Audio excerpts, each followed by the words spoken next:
Let us engage! In mixed up nonsense, Eva Tracker. I see you changing color over there. Don't you mess up. Don't you mess up. I just restarted you.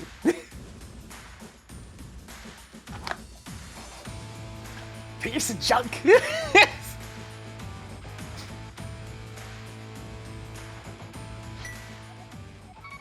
I literally only use it because it actually keeps track of dungeon items.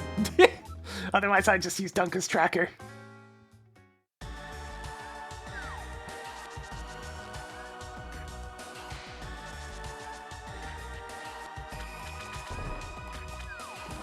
The world is a very strange color today, I must say.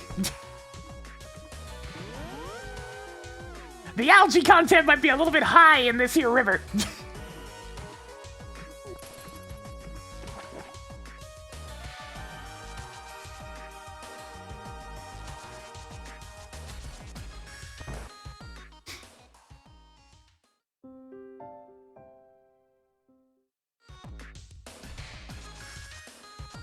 And so begins a new quest in Mixed Up Hyrule as to where the crap anything is. Who knows? Is there something wrong with the stream scene? Shouldn't be. No. We got the timer. We got. Ah, I see what's going on. Ahem. Whoop. Fixed it.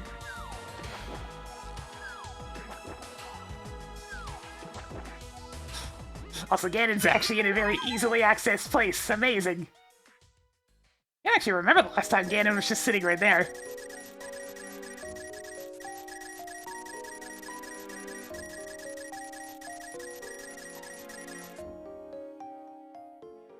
It's not even the dark overworld. This is the regular overworld, but the palette randomizer has decided that it looks very dark. Alright, sure, let's go on an early journey. Where are we going? Alright, I guess I'm going over here instead. We're here now. What does that entail? Who knows? But we're here now.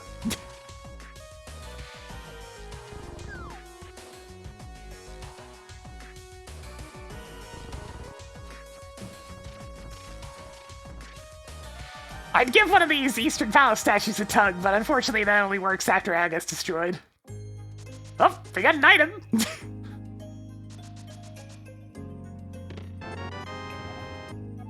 Desert Palace Fall key ain't bad.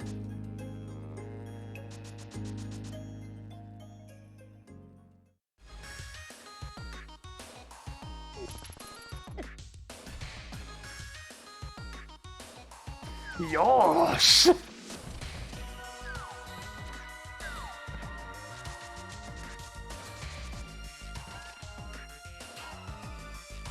I guess we'll end up back at Hyrule Castle again anyways.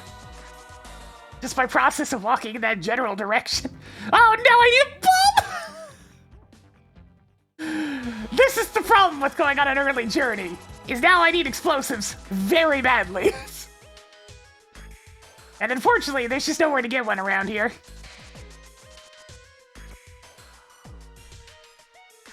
Hey, would you be so kind as to be a shop? That's not a shop. Damn it! I'm gonna have to go back to Hyde Cave. That's okay, we have a shortcut. Whoa, whoa, whoa, whoa, whoa! It's a party!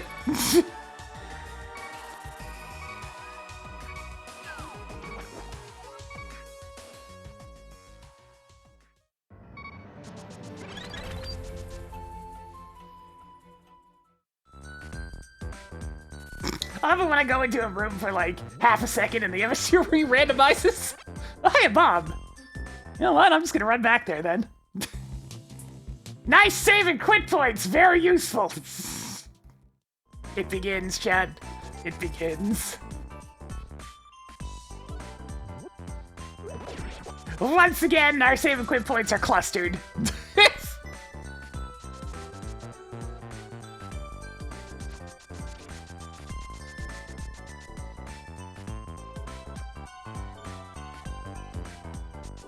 Alright, surely there'll be something in here, right? But Don't miss!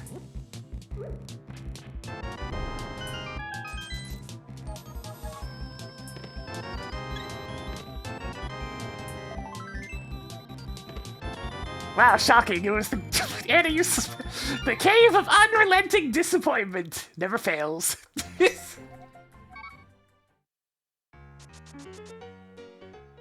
Yep, that's a flat 0 out of 10. Not even one remotely useful item in there.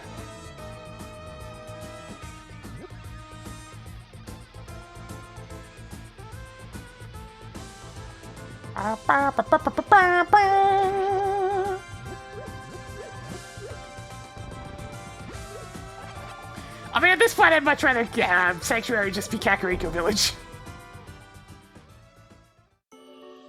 Alright, useless fairy cave is here.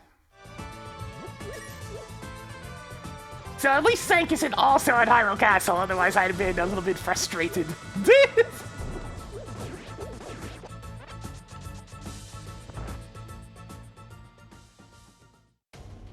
Oh, if only I had one more bomb!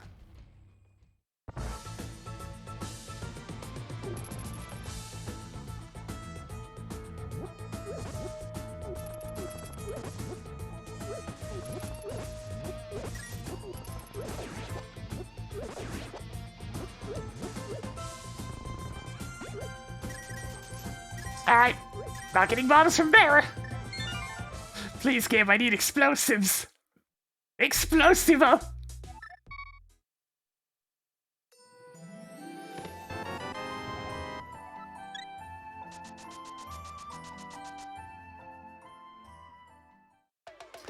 Well, that's about as far away as Sanctuary can get, so yeah, our save and quit points suck.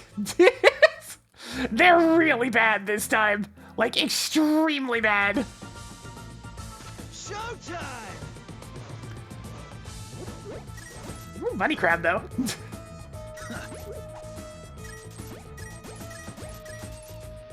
Hi, Box. Thank you for the 21 months. Spending a little bit more for us today as we're continuing to just have nothing to work with. I pay you, and you bring me more. It's a simple arrangement. Yo, Curtis, thank you for the 40 bucks! I've been in a very good place emotionally this month. Nice! Oh, haven't been, excuse me. Not nice. Yosh! Well, I'm glad I could at least help out with that. I think I read a little bit about that, so yeah, understandable to say the least. I can't believe this is how I'm getting my bombs. But I mean, you can buy things as a bow.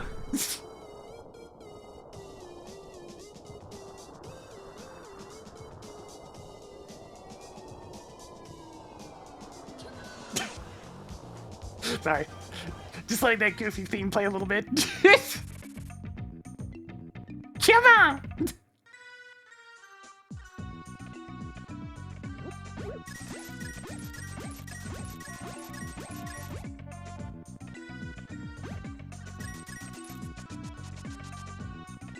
Oh, hey, a weapon! Nice!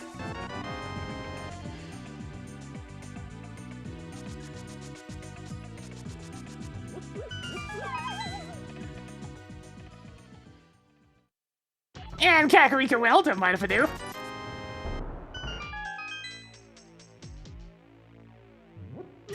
Oh, hey, there's another song that goes. Come on!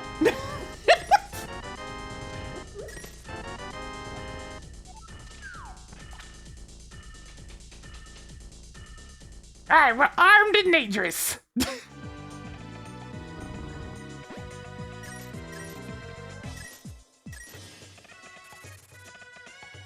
I can't even remember the last time I've been to a museum. It's been a while.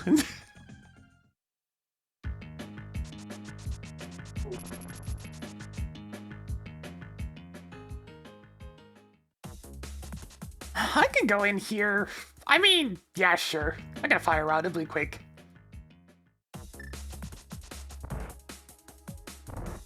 Arm! Arm!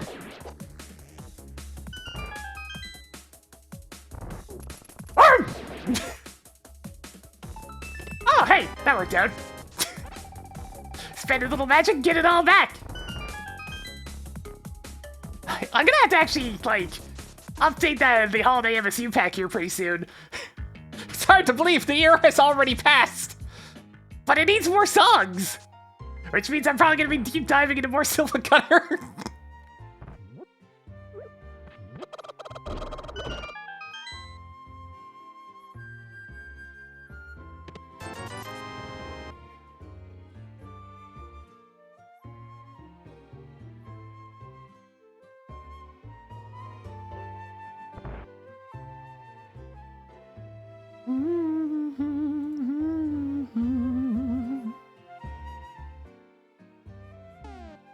Alright, what we got?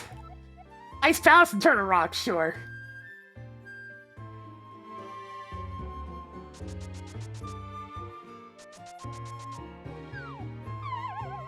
So, Turtle Rock and Ice Palace. And a hammer! Alright, alright, I've got a good set of weapons at least. No swords, but everything else is good.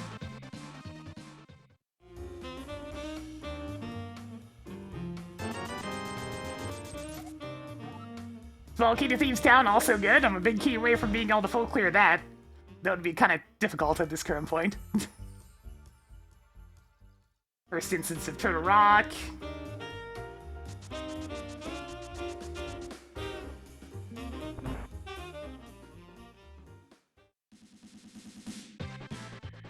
While I'm running around town. Hey, what's up? Isaac!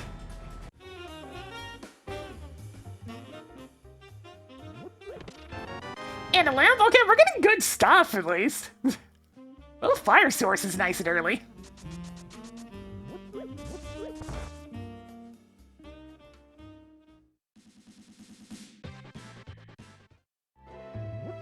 Oh, right back to the song.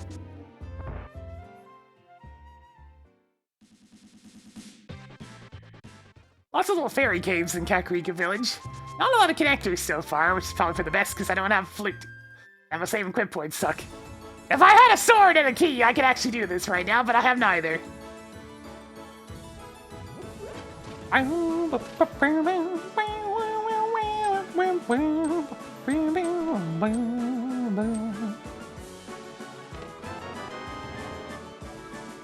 Alright, Desert Palace is completable now. Yell me. Yell me. It's faster than walking.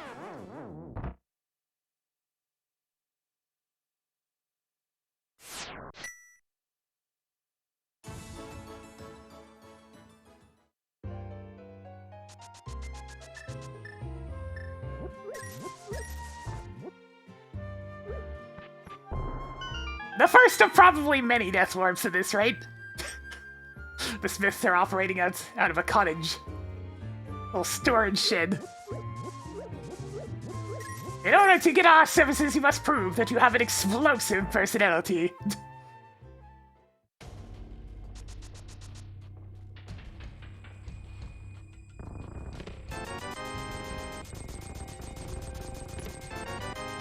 What happened? Oh, you know, somebody mixed up the entire world of Hyrule. It's having a bad day. Nothing makes sense anymore. Alright, there's our first connector in the area. Probably be a bit before I want to go in there, though.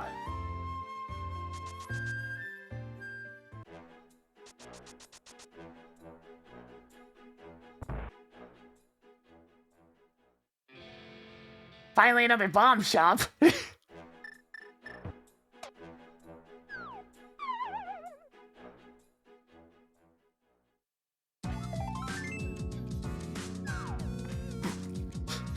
These secret songs suddenly mean a lot more to me after the Halloween update, I must say.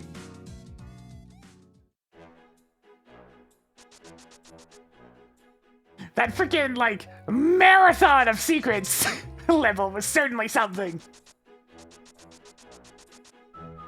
Oh, that's just Death Warp. Whenever it's faster to get back to the start of the dungeon via just, you know, running into enemies than it is via walking, that's what we'll usually do. Because without the mirror, I can't just warp back to the start.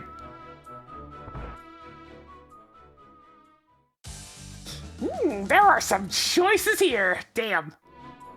Now I really wish I had the flute.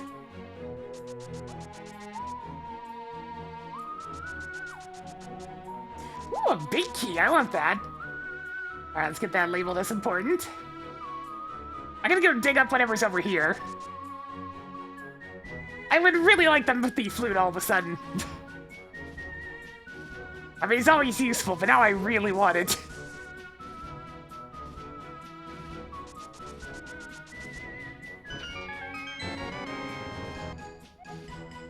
Small key to swamp? I mean, that's probably important.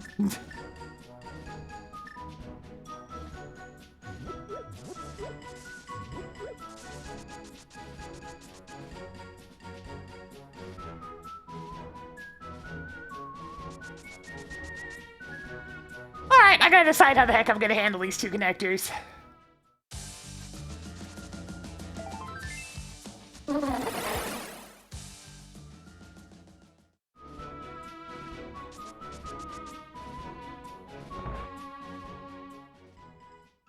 Oh, congratulations, Charlotte.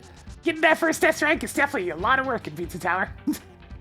You gotta get very familiar with whatever stage you're starting to get acquainted with the mechanics on. Showtime! Yo, Diggs, thank you for the 65 months! Giving Jonathan spin it a little bit more for us today, so I think I'm gonna grab this one item and then go through the other connector that has 2 items. That should work.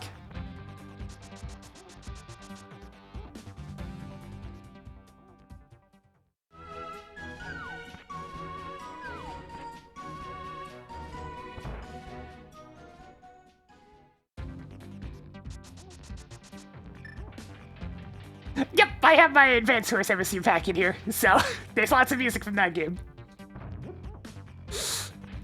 No, that's completely off, damn.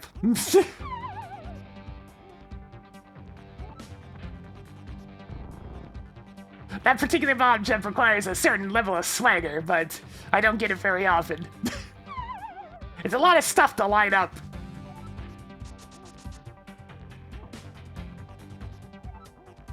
I mean, Pizza Tower is honestly fun even when you can't get in the groove. Just because there's so little cost for fumbling about. But you can just kind of experiment, have fun, do what you want. It's not like Pepino's gonna die. Except it pauses. Pepino can take it!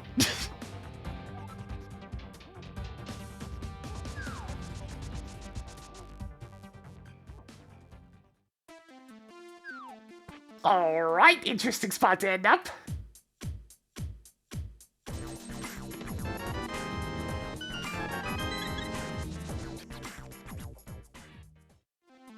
I guess I'm here now. Trying to mark things on the map while also trying to act in game. A tricky combination of multitasking. Okay, that's another connector.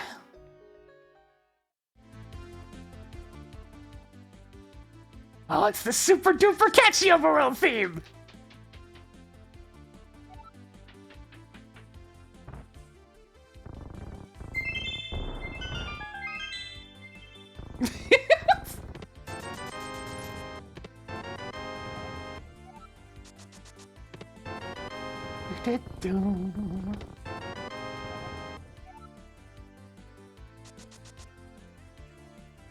Yep!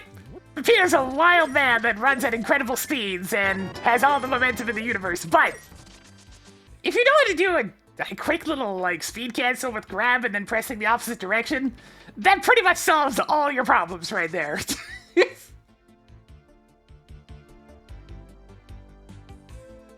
At that point, you don't really have to use the turnaround anymore unless it's a situation where it's beneficial, and you can just go from there.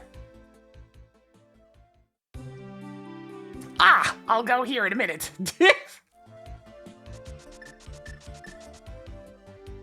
Okay, seriously, I really need the flute. This is getting quite important. Hotel Mario?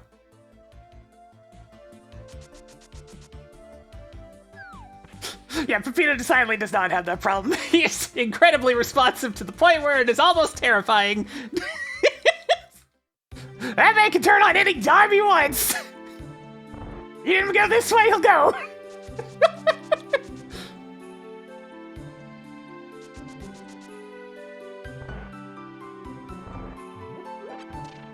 Peppino is a very powerful Italian. He can't be stopped.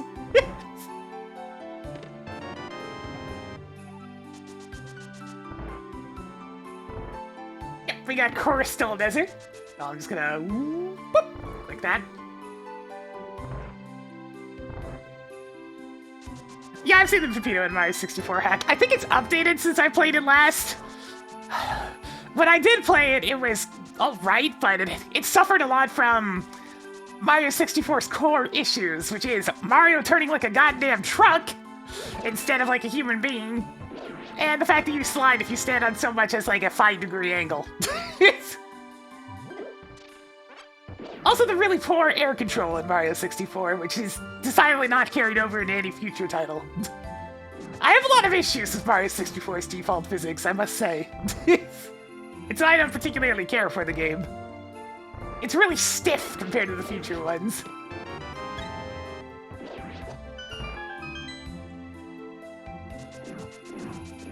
But of course, it was the first, so I mean, I didn't have anything to work with. They're still figuring things out.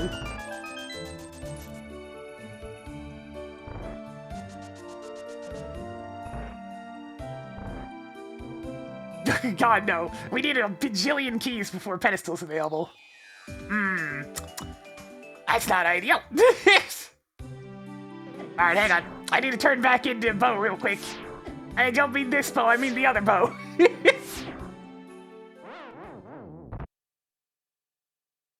I need a bow for my bow so I can bow while I bow.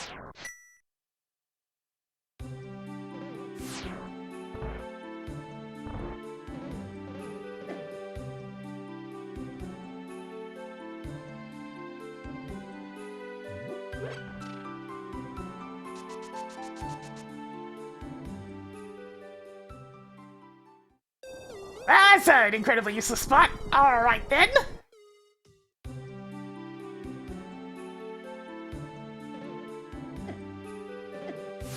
Let's do a little bit more exploring, why not?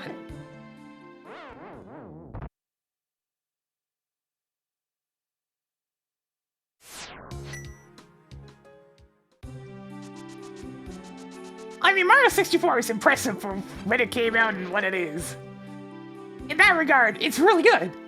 It's just, people trying to say it's better than a lot of what came out after is where I start to have issues.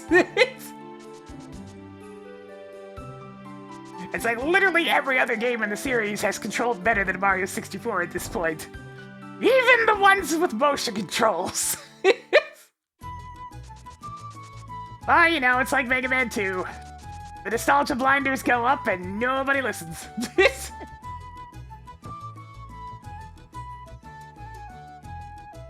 At least I'm able to acknowledge the faults in my favorite Mario game, which is to say Sunshine, which has several faults, but I just like it anyways. I'm not trying to pass them off as, oh, no, it's beautiful. It's like, no, they're definitely problems. I just like it.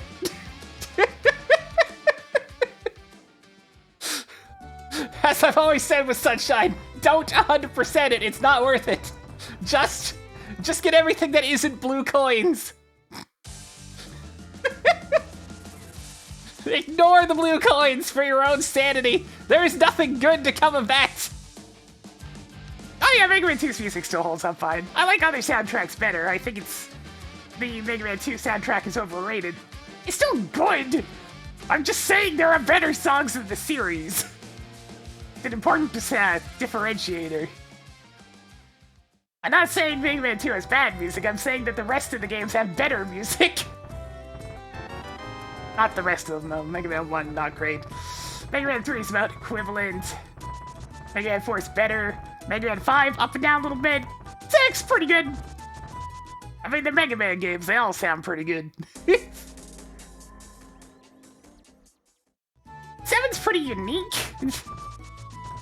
I don't count the X series. They're their own thing. A separate entity, if you will. I did it 100% to run of Super Mario Sunshine, and all I got was this lousy t-shirt.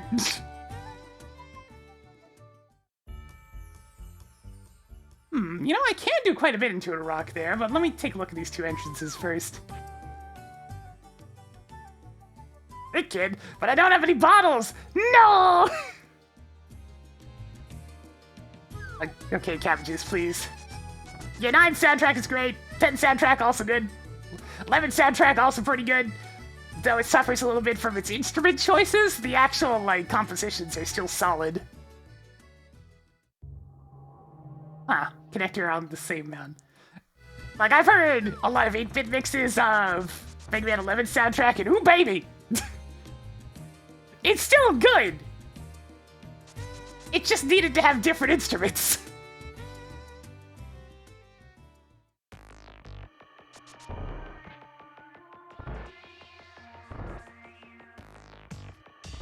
Alright, time to play a little risky, but thankfully I have a fire rod, so not too risky.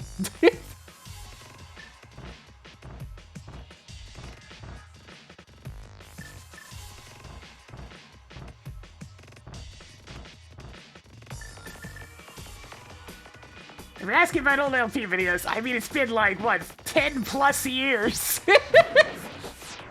I'll have at most a vague recollection of most of those.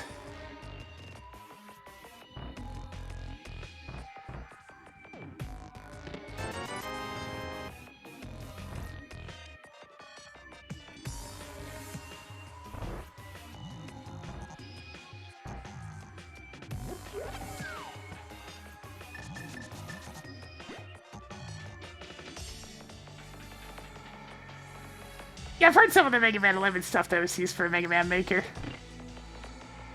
I think the Bounce Fan one that I really liked got put into there because I can't find the video of it on YouTube anymore.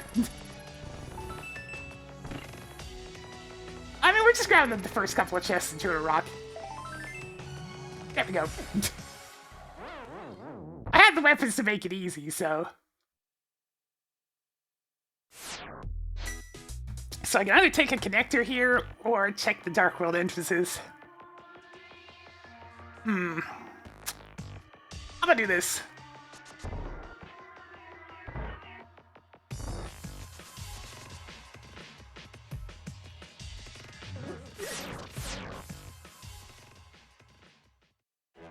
Alright, sure. I can make use of this. Oh, cactus!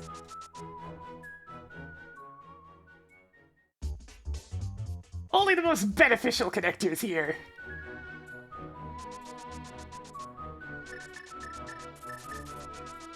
Yeah.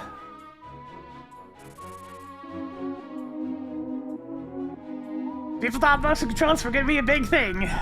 And I mean, they had purposes that they were good at. It's just, when they tried to be shoved into absolutely everything, it didn't work. If you use motion controls tastefully, they actually do enhance a number of games. But you have to use them responsibly.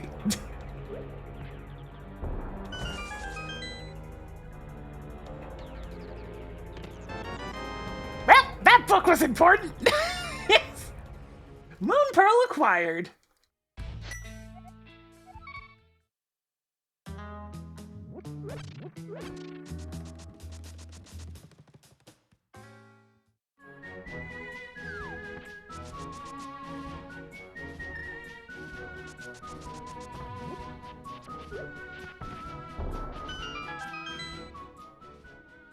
I mean, No More Heroes is pretty fun. Like, it just doesn't feel right if it's not the Wii version, you know? I played through the original. I liked it. Sure, the humor may not have jived with me, but that's fine, because it was really fun.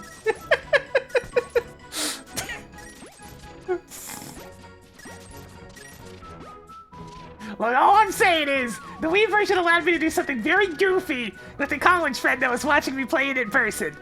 So there's like multiple points during No More Heroes where your contractor calls you on the phone, and it plays the the phone audio. Yeah, the Eastern Palace Pinky? The Crystal, I'm gonna do it later. And it plays the phone audio through the Wiimote speaker, right? So I held the Wiimote up to my ear like a phone, and actually like audibly responded to what was being said. It's like, yeah? Yeah, oh yeah, I can do that. Yeah, okay. What do you mean? Nah, they don't stand a chance. Oh, come on, don't you have any faith in me? Yeah? Alright! Okay, talk to you later, bye-bye.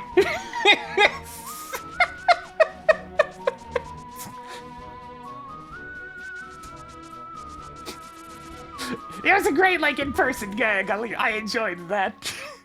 And thus, I have that fond memory associated with the first of our heroes.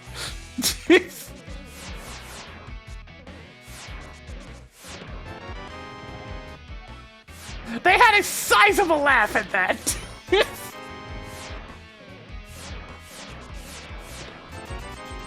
I mean, it's not that they could hear what was being said over the phone. It just sounded like I was talking to someone.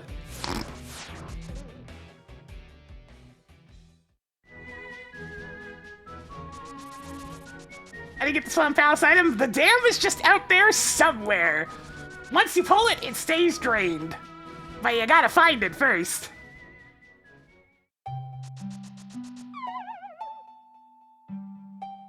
Yeah, No More Heroes is just a game that feels right on the Wii, you know? They clearly designed it around the hardware, and they had some fun. I mean, there's no way the motion you were supposed to do to charge up your beam saber was an accident. That was very intentional.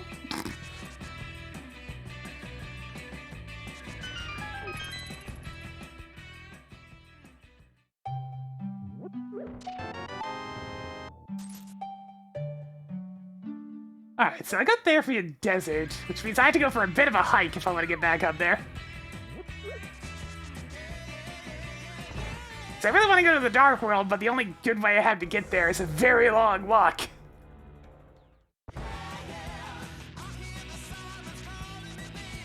Oh, oh, yeah, yeah.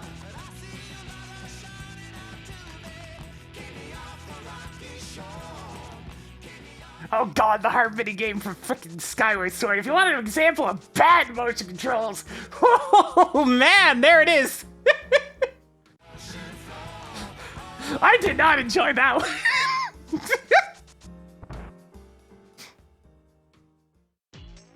I didn't mind the combat though, as long as it kept the pace slow enough for the motion controls to keep up. Which they did for a couple of the fights. Both the Ghirahim fights were actually nice and slow, so there was time for the motion controls to be detected and work. And then they threw an emotion gimmick into a fight that was not slow-paced, and it really, really didn't work.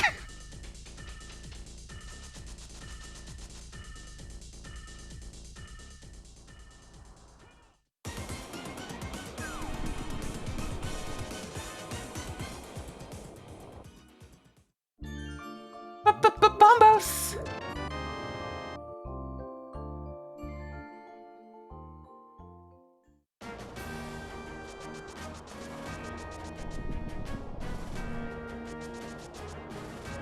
It's like, now that the Wii is come and gone, I can pretty much deploy at the ideas that I really liked and the ideas that I didn't really care for.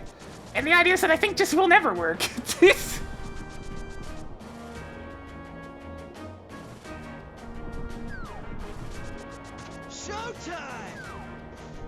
Too smiley, think of it the 19 months. Getting y'all to spit in a little bit more for us today. Keep him chugging away as we're taking a look at some Dark World stuff.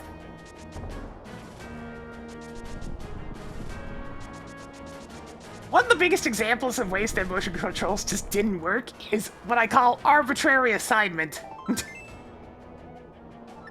It's essentially putting something that really should be on a button onto a motion control just to have it on a motion control. Prime examples of this being DK's somersault in Donkey Kong Country Returns and the spin jump in Mario Galaxy. There's literally zero reason for those ones to be on motions, especially since they're very critical for platform precision. So there's pretty much no universe where those should have been on a motion control, but it was a gimmick!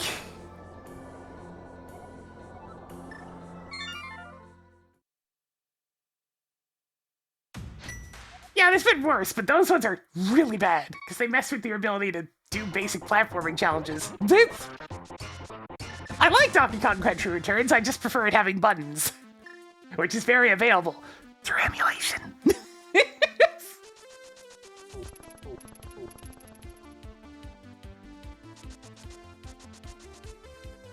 Because, you know, I played the original game on the original console. And that freaking motion control somersault killed me so many goddamn times! I think part of the reason Donkey Kong Country Returns Tropical Freeze is so difficult is because they got the somersault on a button again. So Retro was allowed to go ham. It's like, oh hey, we have precision again! Let's make the levels more difficult. Oh yeah! Hey, track and track content! I got the swag jump.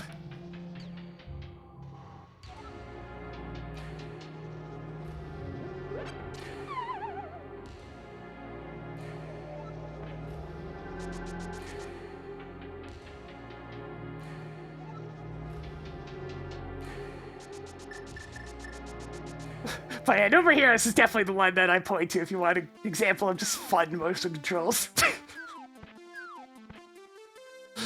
Look, you can have an analog stick press or whatnot to finish dudes off, but there's just something really satisfying about doing a really wide arm flourish in the direction the game wants. To finish off any of the goons and just have money exploding out of them because they had to censor the Wii version. So they replaced the money with geysers, the blood with geysers of money, which just made it funnier. It's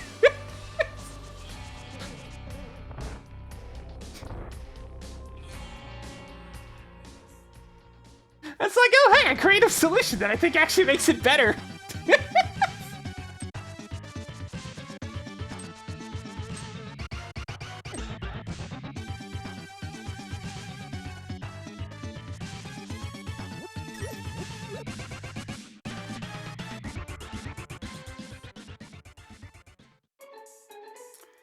I need more bombs, and I have tons of money, so...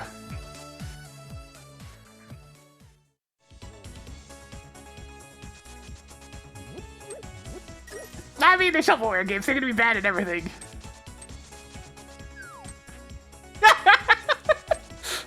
Look, there's just something intrinsically hilarious about beating the cash out of people, in the sense that it's just gushing out like a freaking blood geyser.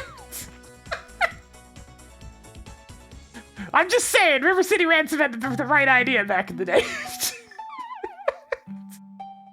They understood the intrinsic value of coin bursting out of things.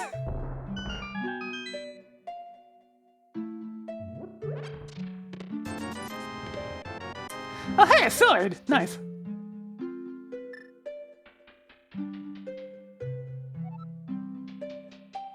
Yeah, oh my god! Some people get annoyed at the repetitiveness of Wario Land shaking, but like, goddamn if it ain't satisfying to just pick up a bag of money and go, money, money, money, money, money, money, money.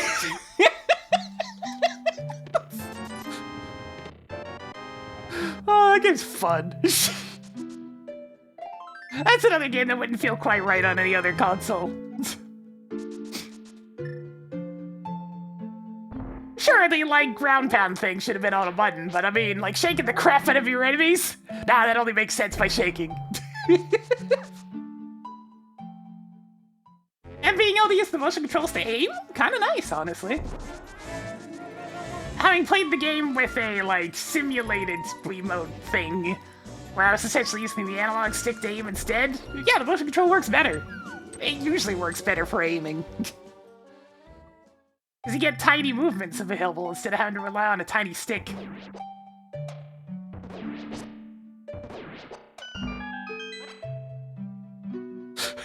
It's a strange day when I'm gushing about certain kinds of motion controls. But I mean, there you go. Some of them worked really well.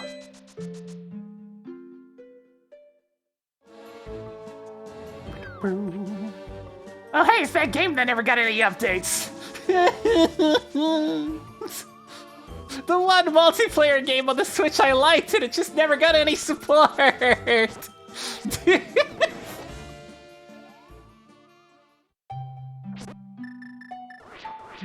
Bombos!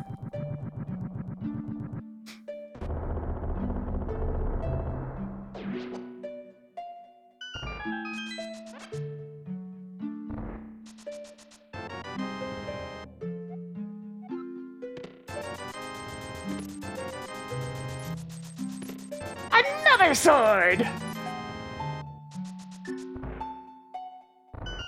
Yeah, gyro aiming's just nice in general.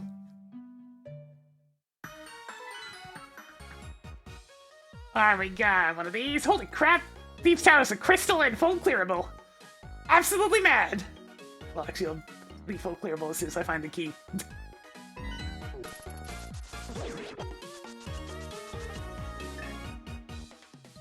I played Splatoon, the original, with just analog stick for a while. Just, you know, I was worried about switching, so accustomed to one. But the moment I got accustomed to gyro aiming, it's just like, no, okay, yeah, this is way better. It's night and day. It took me a little while to get used to it. It's like going from a gamepad to a fight stick. But like, goddamn, it works way better. You need fine movement controls in games like those. What? What do you mean vanilla big key?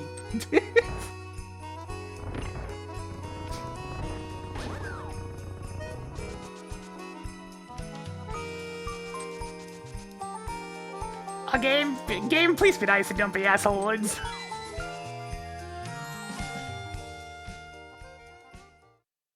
Son of a bitch! Don't! I'm ignoring the back of Skull Woods for now, but I will be back!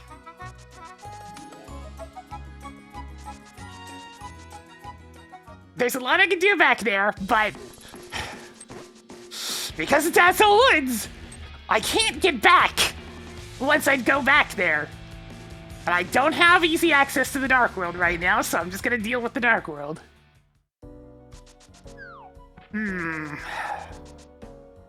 This is an important decision. Do I steal the key? The answer may surprise you. Yeah, I'm just kind of meandering until the Mario RPG remake's out, because you better believe I'm streaming that once I can get my hands on it. I mean, I'm already all in. I streamed the original Mario RPG to essentially prepare for that day. I wasn't 100% on buying Wonder, but I'm 100% on picking up RPG Remake. Anton Blast isn't until next year. Ain't got bumped back again.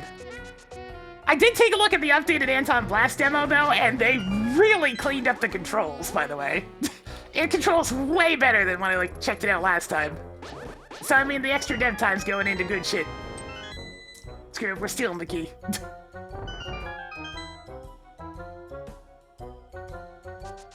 Surely there's nothing in Zelda's closet, right?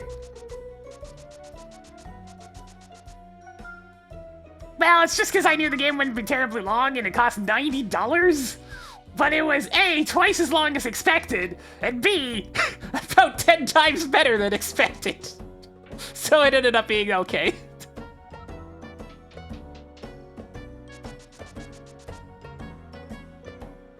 Wonder was, well, I mean, wonderful's the obvious joke, but I mean, it's accurate, though. What does Link's uncle have? I don't know. Link's uncle is currently on the pyramid, so we're not going to see him anytime soon.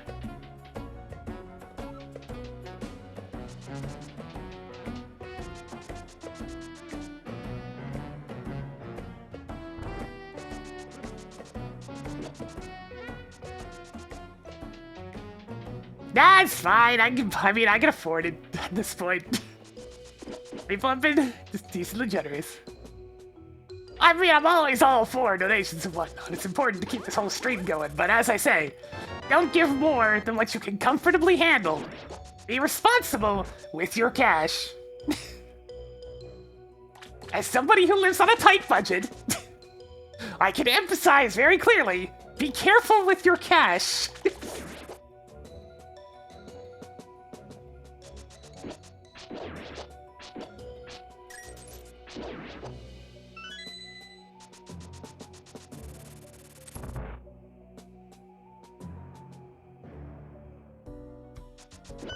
Alright, I'll be able to death warp out of here pretty easily since we're still technically in the Dark World. Alright, key steal value very minimal.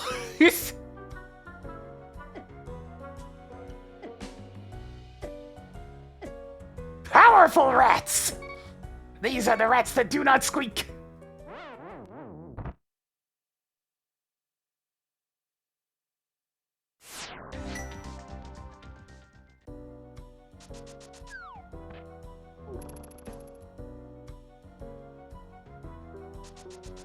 I probably shouldn't be checking these yet. There's a good chance I'm gonna get locked out. Well, in for a penny, in for a pound.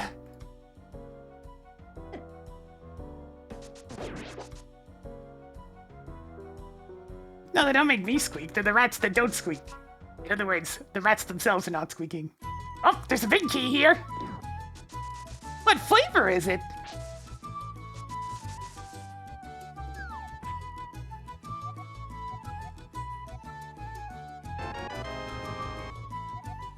Ice Palace, huh? Alright, sure.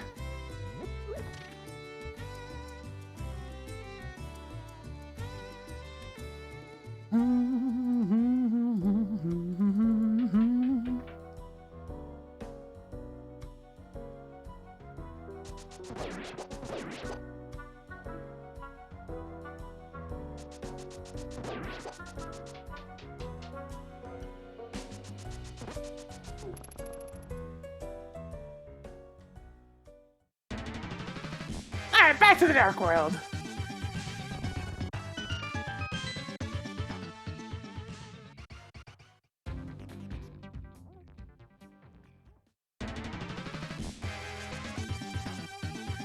By the way, with the new map I've been working on, it is at the point where I need the playtesters to do their thing at this point, because, yeah, there's nothing else I can do with it, so it's time I move on to the next one.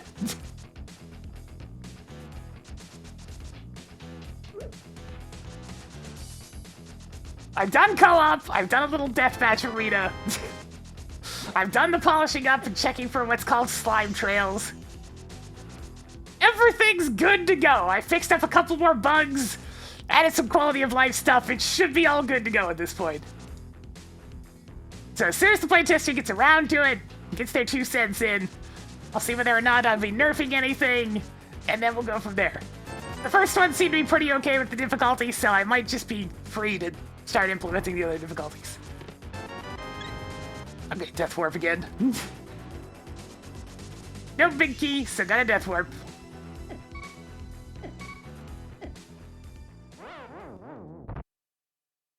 The next map is going to be less visually complicated because I simply do not have time. But it's going to be harder because of the map slot and the themes that I'm working with. Hey, who remembers Plutonia? Anybody remember a little map called Go To It?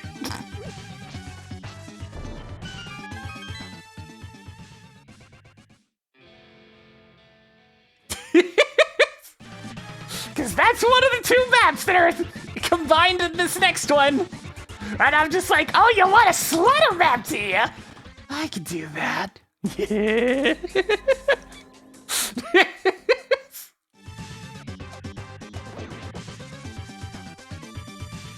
Did I ever speedrun Doom? No. In terms of Doom skill, I'm kind of bad. At least when it comes to the, like, broad spectrum of it.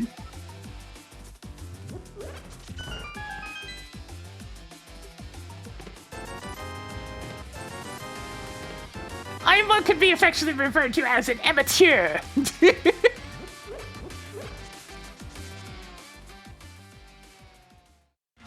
I mean, the evil eye's getting a lot of my own isn't too surprising. I do have an air of menace.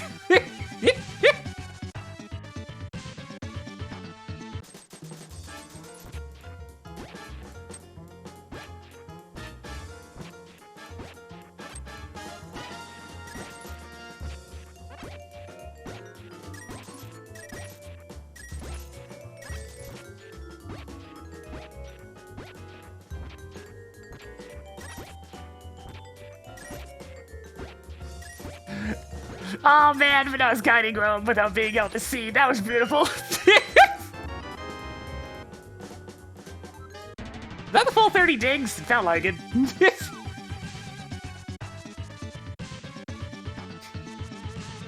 It's like I just had to go by what Rome was telling me, and I'm like, okay. I gotta figure this out. I got a tracker open. We're gonna do our thing.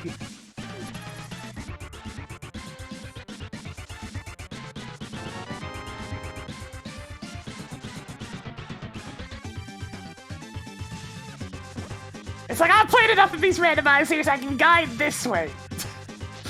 I'm an air traffic control officer at this point.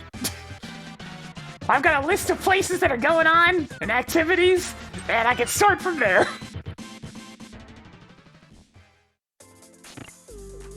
No tower of a big key, but I do have a small key, I guess. Oh man, this song though? Yeah, I'm gonna do the basement just because I want to hear this one a bit longer.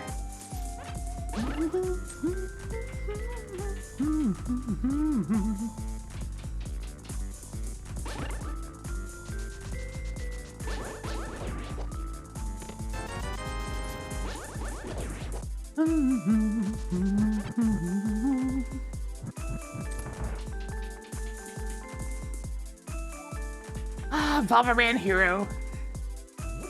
Such a comfy little game.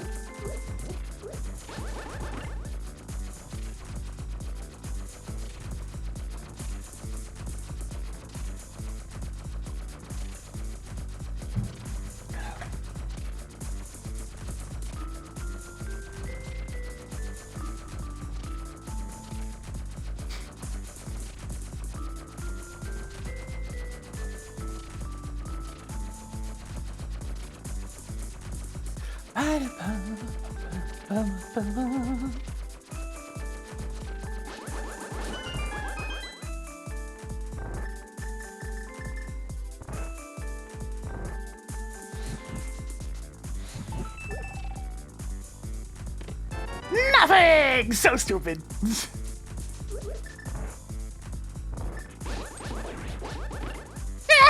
Get trapped again, nerds!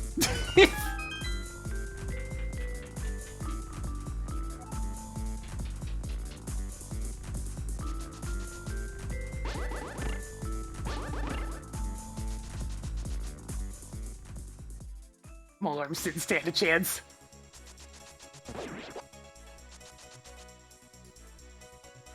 Now, thankfully, I can make use of Hyrule Castle to get back to that other spot where I was at.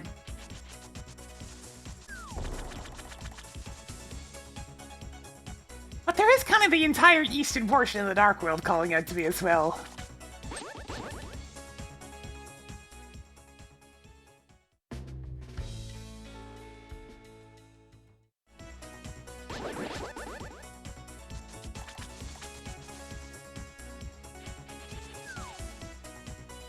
Oh, what to do, what to do.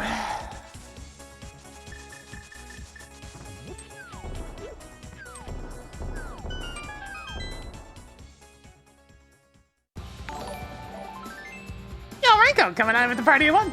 Welcome. Welcome. I'm gonna go to Skullwoods. I'm gonna regret having to walk all the way back here, but I mean, we're gonna go to Skullwoods. I don't want to get got by there being an item in the back of Skullwoods that's really important. Oh, but first, I guess I'm doing the entirety of Ice Palace.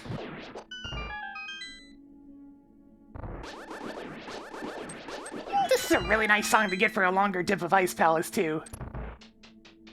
Enjoy some monkey.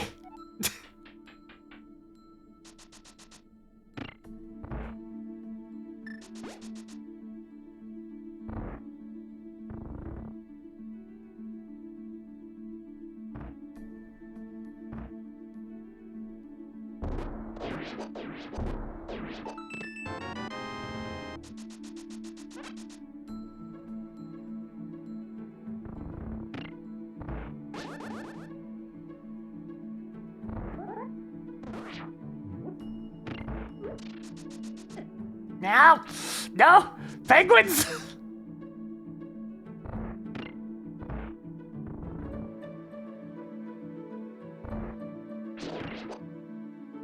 Showtime! Yeah, I can dreams. Thank you for getting yourself over to Ranko. Fresh meat. And now it's spinning a tiny bit more for us today. Yes. It's time to go through a wall!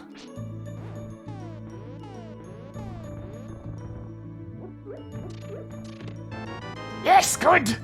I needed that really badly!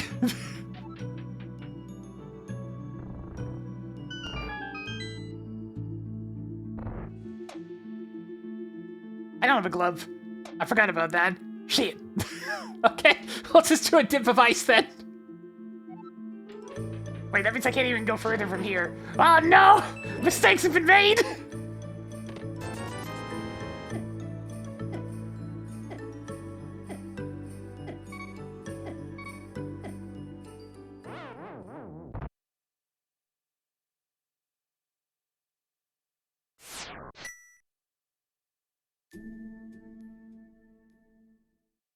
Well, it's fine. We got a flute out of it, so it'll pay itself off anyways. Yeah, no mirror does that. Without the mirror, death is way more common. Actually, while I'm thinking about it...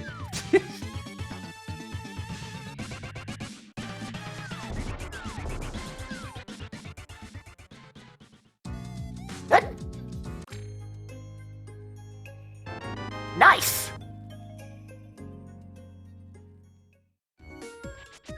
Yeah, it's severely locked, but I'm still gonna make use of it. I don't care if it's out of logic, I just want it.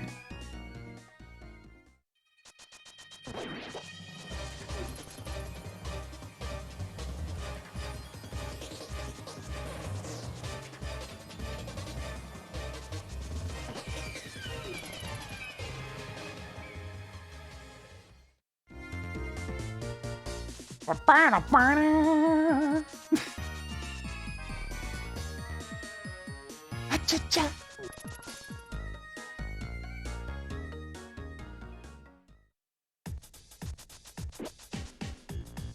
Alright, we're going down a hole! Please don't be pinball room. Okay, fine.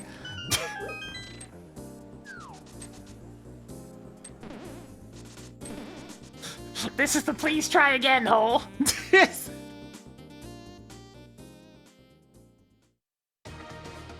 Let's try this one. That'll work.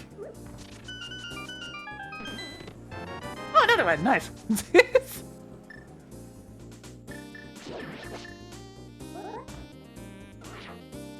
Boop.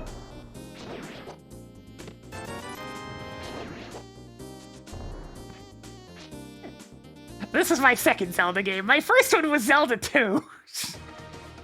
For all that entails. I do like Zelda 2, but I'm not exactly gonna rush to call it a particularly good game.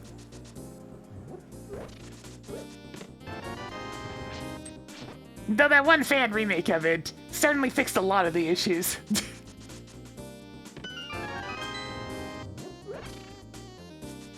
I do know Tabaku. Now let me cross.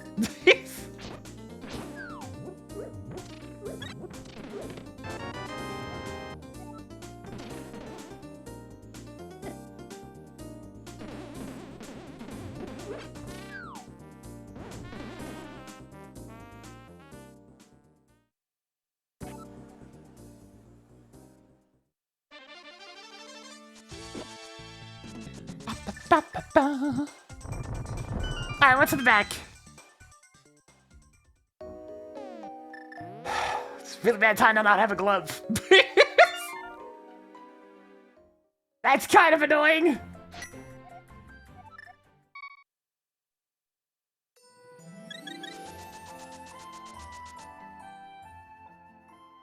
Shouldn't have bothered healing, because I'm probably death warping after doing the other chest at Aga Tower.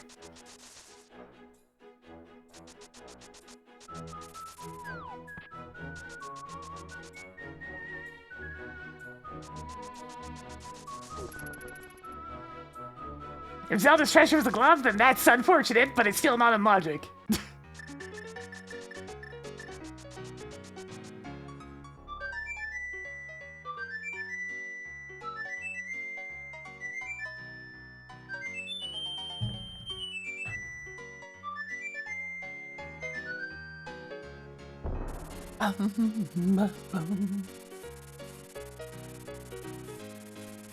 Da, da, da, da, da, da, da, da, da, da.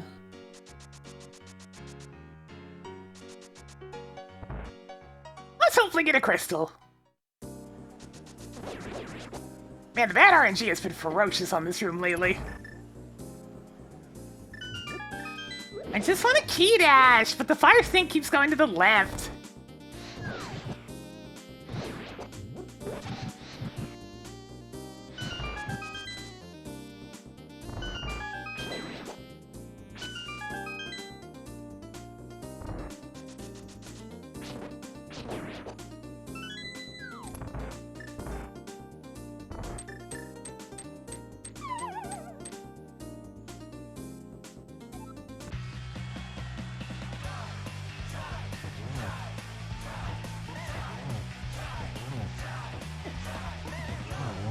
Good enough.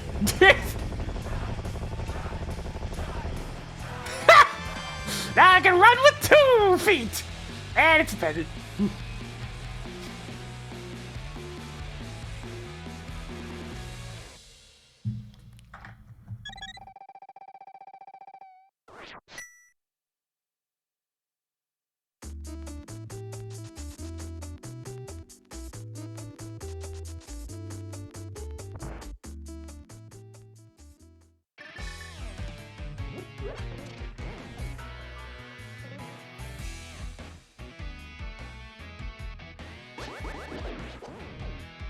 Welcome to the gear station. Keep your hands and legs in the ride at all times.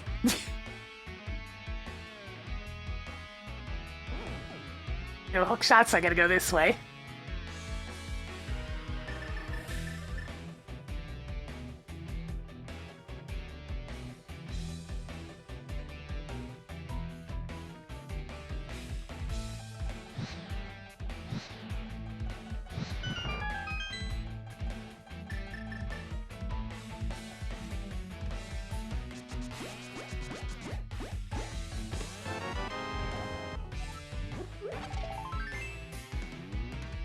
Charge!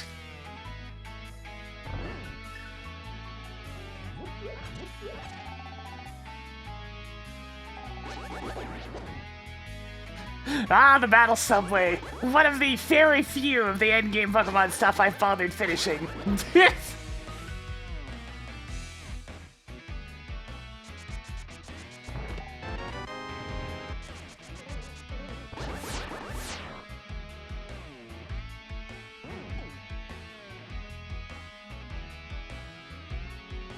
Mostly out of necessity, I needed a lot of battle items. Since I was actually actively battling against other people at the time.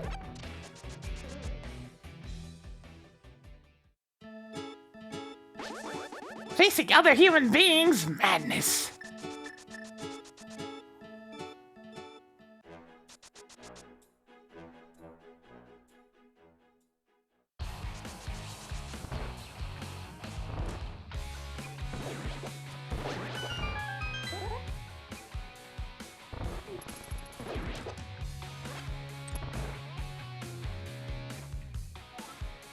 I'm genuinely tempted to just go ahead and finish off the entirety of Aga Tower, and I think I might. Because to be frank, getting over to the other side of the Dark World really sucks right now, to the point where it's going to take pretty much the same time for me to go through Aga than it is for me to walk. So you know what? I'm actually going to unlock the stupid portal out of convenience.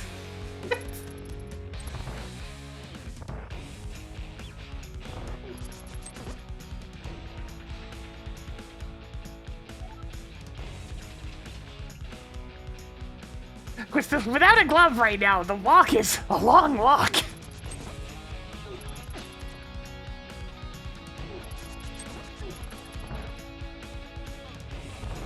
The key steal's always silly. But I do it anyways. It's never not silly. But when it works out, it's really silly.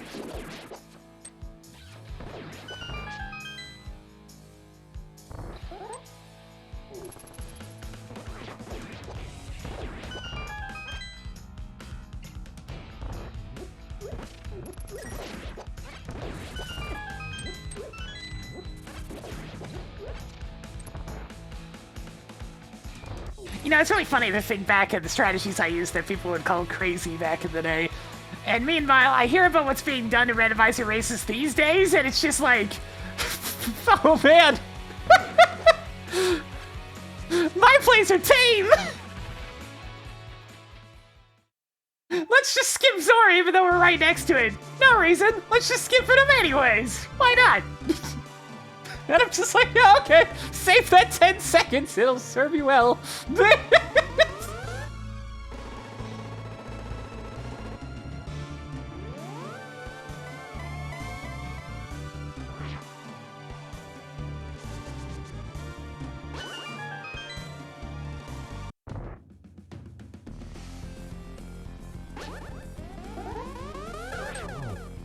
There's just so many wild choices they can make. A lot of them are objectively bad. Like, there's no situation where they're actually a good idea. But people will do them anyways, and you know what? Whatever floats their boat. If they want to do it, that's fine. I ain't gonna stop them.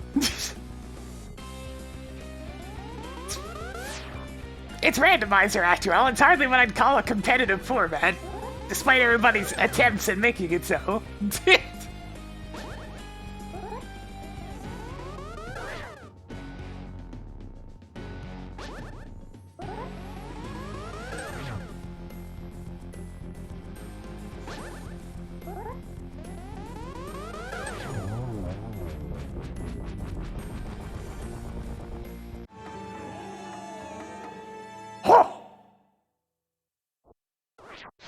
Only 2 blue balls. How generous.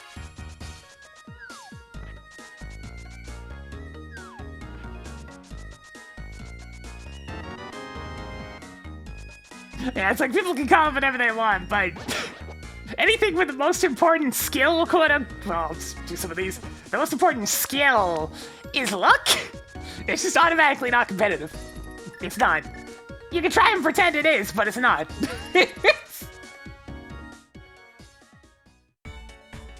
But that's all it is. Pretend. Make-believe.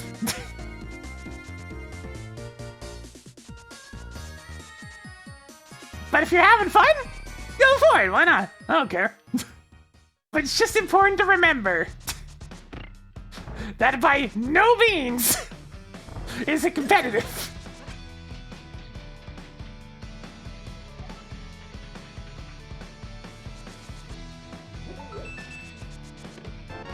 Needed that? Plowed already with the goods?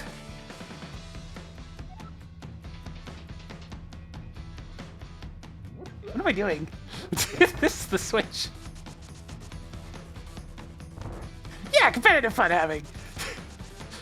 One of the biggest things that got me out of the rando scene was just how serious everybody was taking it. It's like, guys, it's called a randomizer! Guys! Why are you taking it so serious?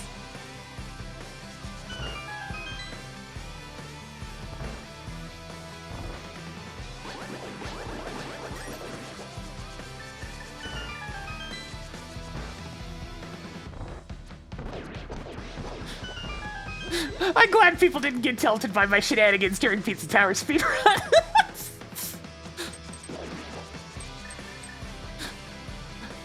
You gotta make sure to dunk on Pizza Head, it's important.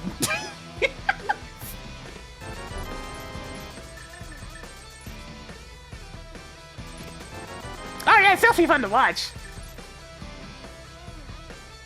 I still watch randomizer races even though I don't partake. It's fun. This is nice feeling attention, because you never really know who's gonna win.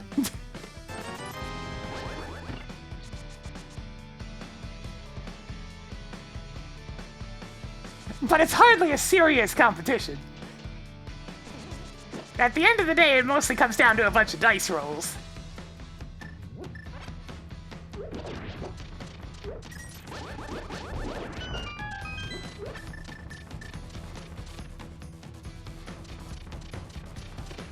Another sword!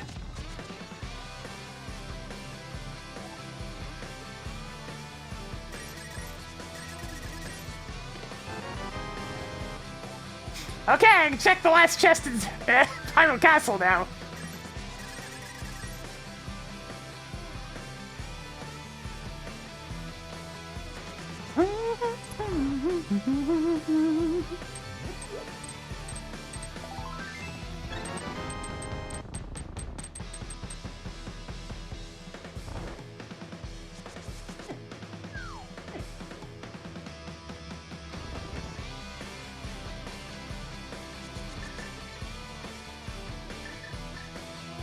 Hi-Fi Rush was too good.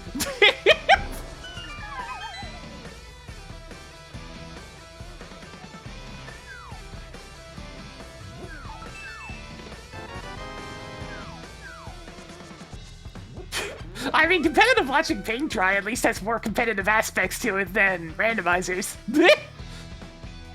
Because instead of the main stat being luck, the main stat in competitive watching paint dry is... endurance!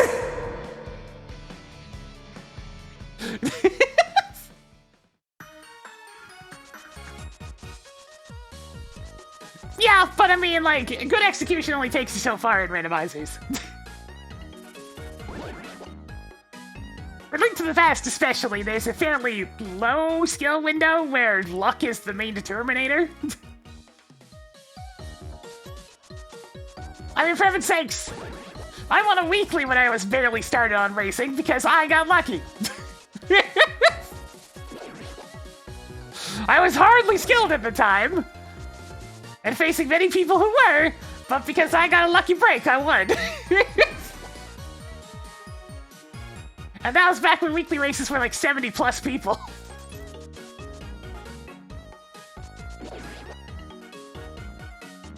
And honestly, that's how most of the big races are won. It's not genuinely by the most skilled person, it's by whoever got the luckiest.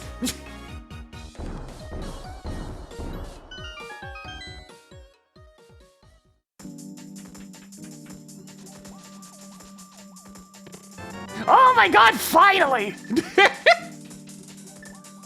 Man, this thing was out of the way!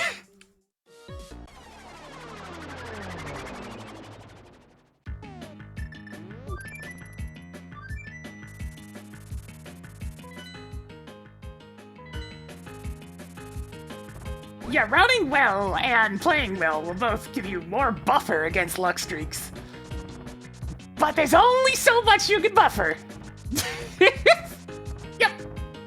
And that's what I mean. It's not a competitive game, but it's a fun little party game. You know, like Smash Bros. Well, Smash Bros in a casual format, at least. Like Mario Kart.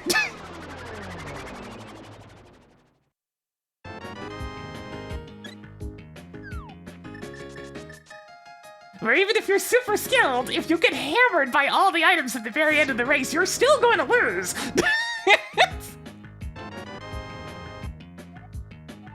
You can be the best racer of all time, but there are 11 other people in that race and you will die.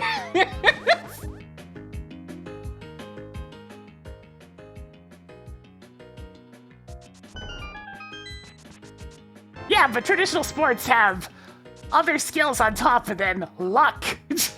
It's important to remember the very first thing I said in this discussion, is that the most important thing in Randomizer is luck.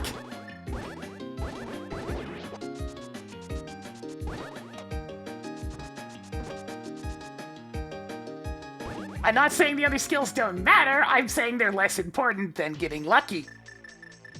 Which is just objectively true. Trust me, I've run a few of these. One could say I have some level of authority on this subject.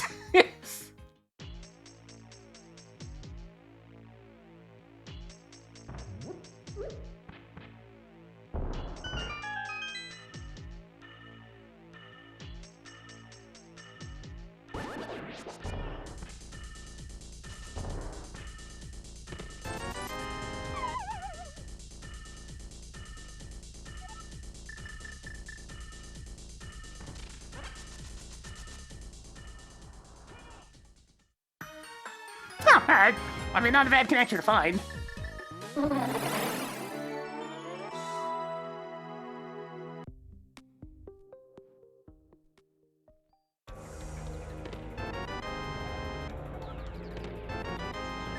But I don't want this regular P. What have you got instead?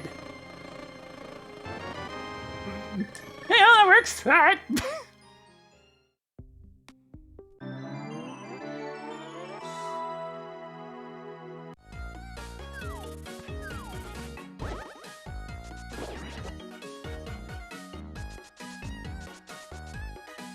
You know, I haven't actually checked out the last connector in Paradox Cave. Should probably take a look at that.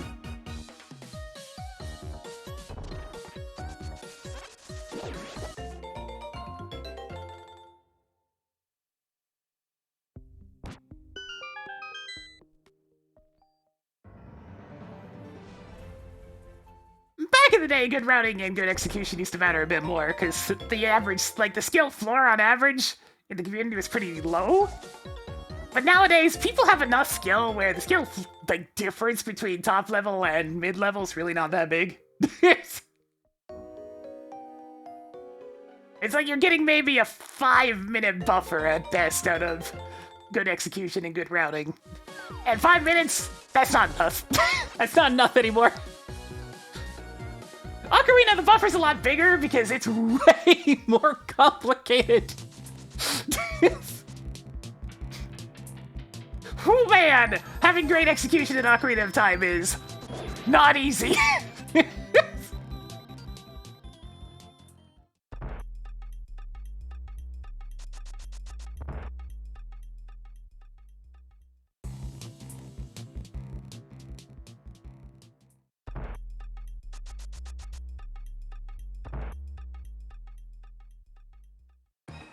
Well, there's Swamp. Got a few more things to find before I can go in there. Suddenly happy I have that Aga portal.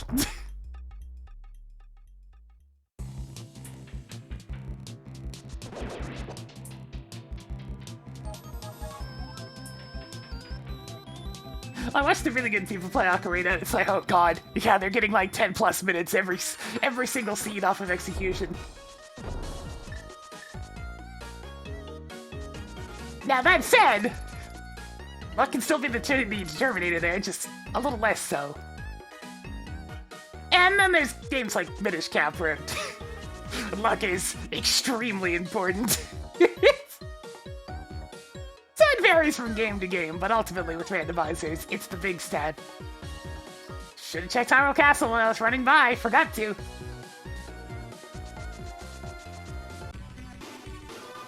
Bow, bow, bow.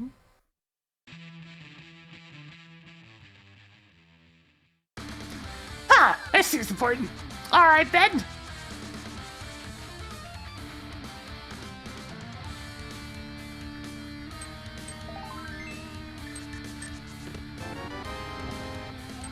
Ba-da-ba-da, ba-da-ba-da-ba-da, ba-da-ba-da, ba-da-ba-da-ba-da. Ba-ba-ba-ba. God, why is the Turtles 2 Technodrome music so good?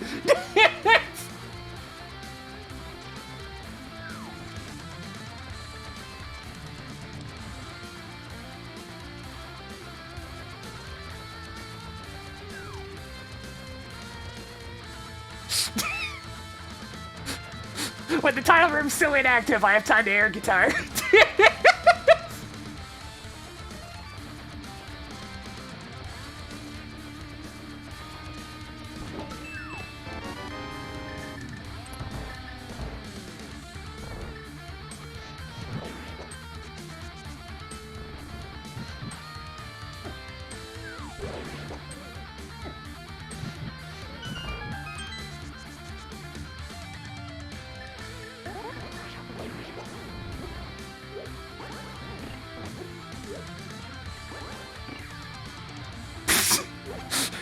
I got that Gibdo nice and stuck.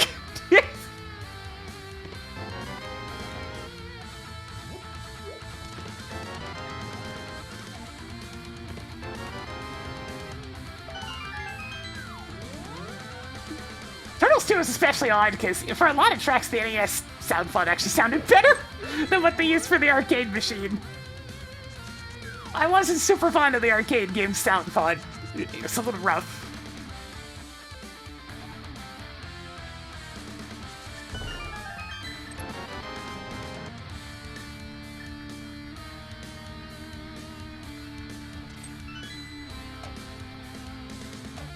Alright, time for bomb jump shenanigans. Everybody's favorite.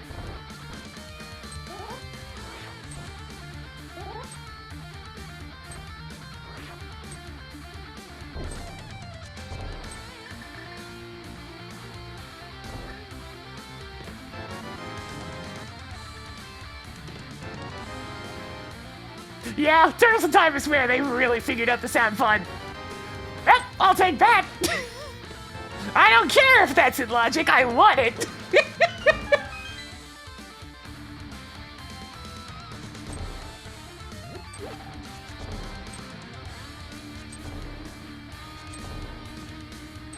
And now we have frickin' Shredder's Revenge for really awesome Turtles music.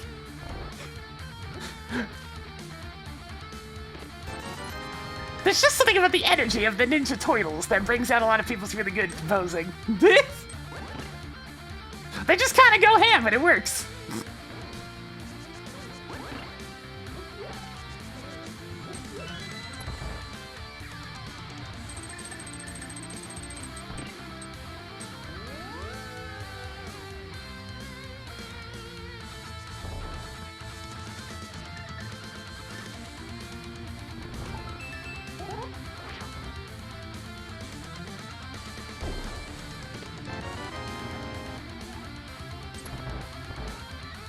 Now, without a few small keys we have for Ganon's Tower, I doubt that the hookshot's up there.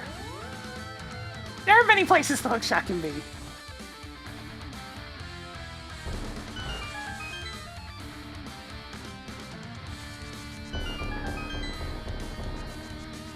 Yep, there is a way to make the underpots and enemy ones randomized if you want to.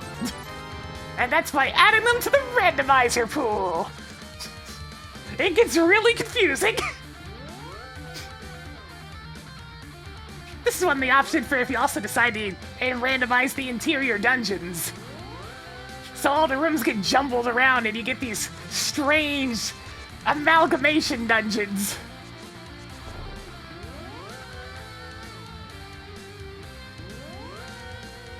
I don't play that particularly often because there's a lot of dipping into a dungeon, finding out you need another couple of keys, leaving, coming back, finding out you need more keys, coming back.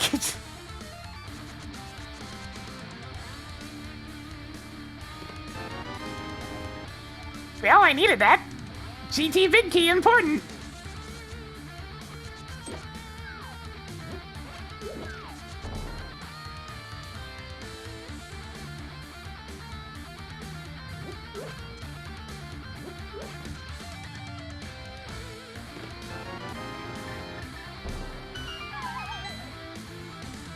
Da da da da da da.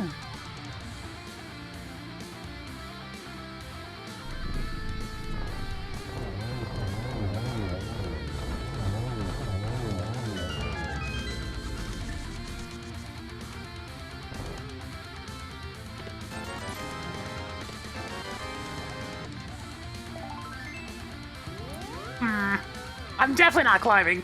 Not without the hook shot.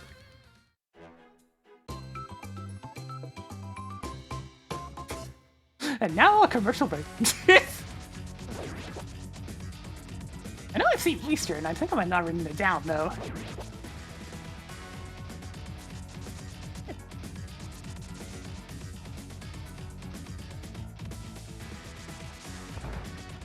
Where did I see? Oh, it's down there, right? I can go to that. But first, let's see just how silly this key steal was.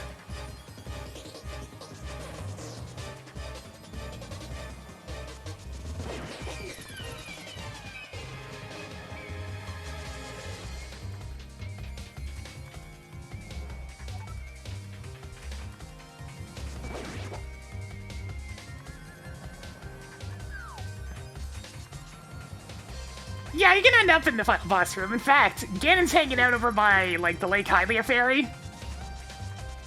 But, without all 7 crystals in hand, Ganon is not vulnerable during his last phase. And he'll proceed to make fun of you for not finishing your chores.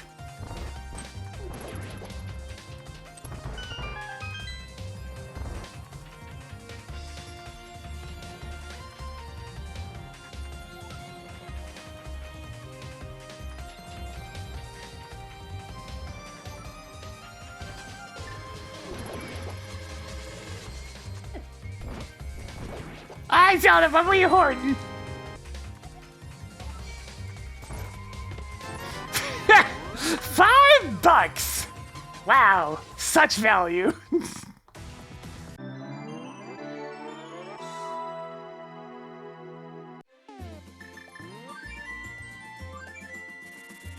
You know what?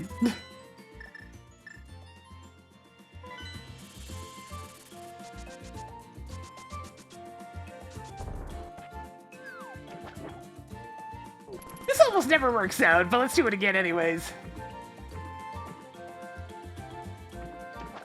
This is one of those tricks that I'm kind of glad doesn't work out very often, because otherwise people would be doing this crap even more often than they already do.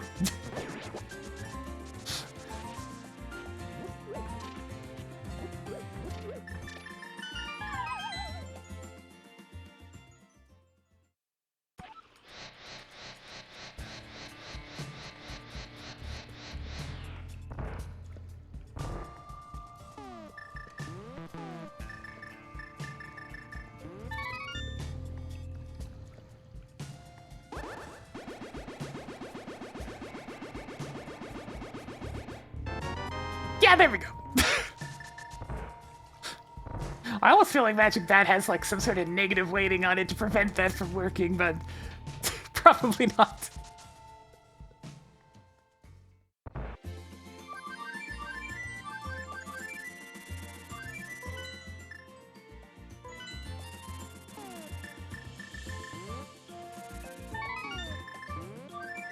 Let's go do Eastern.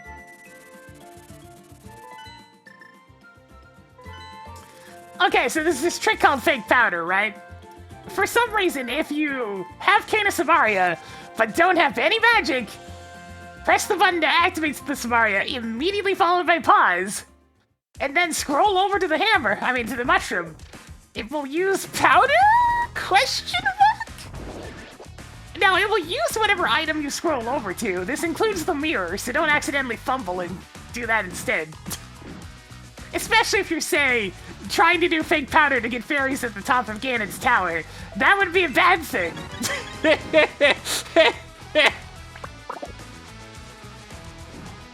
Well, hey, Andy's here.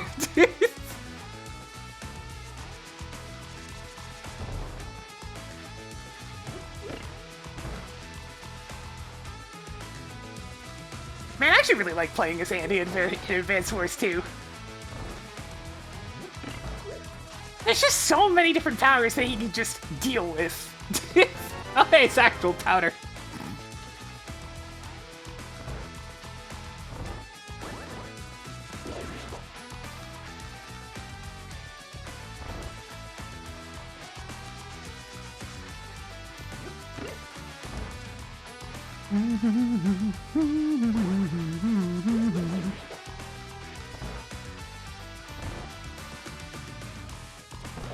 Hilariously, you can actually perform Fake Powder with real powder if you're out of magic. So which we call that real Fake Powder.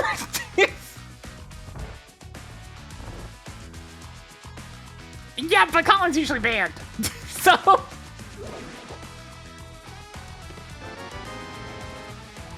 Colin doesn't count because he's always banned.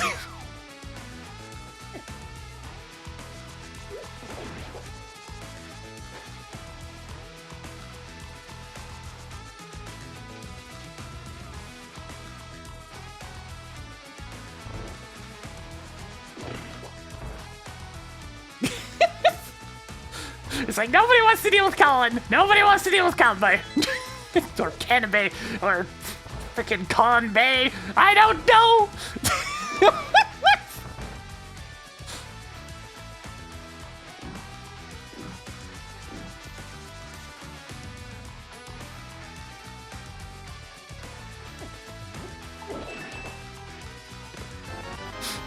Did they actually ever say his name during the new release? I'm not sure if any of the voice actors ever said his name.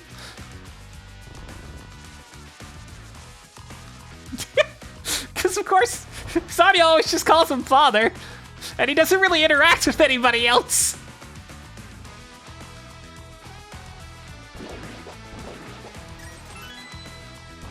I think he probably said his own name at least once. Speaking in third-person nonsense.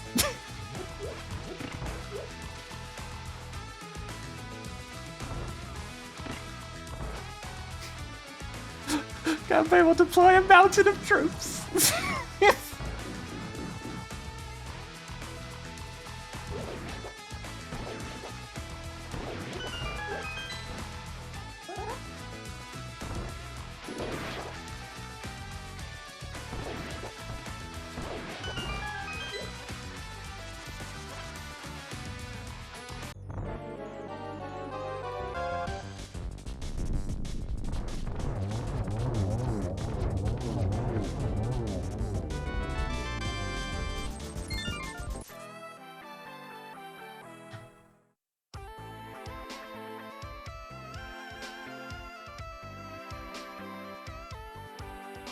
Does he mean this is a crystal?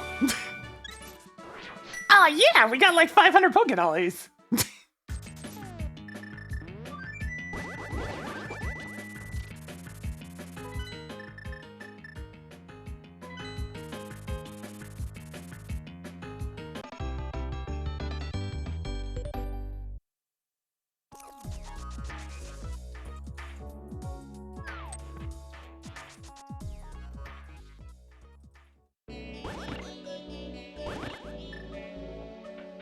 Oh yeah, this is that newer retro PC tune I added here.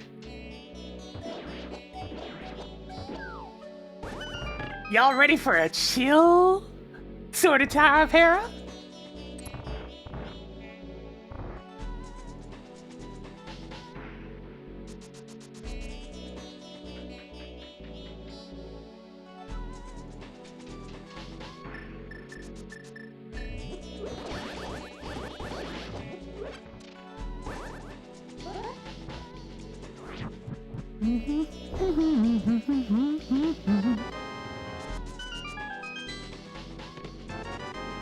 Oh hey! That didn't get very far.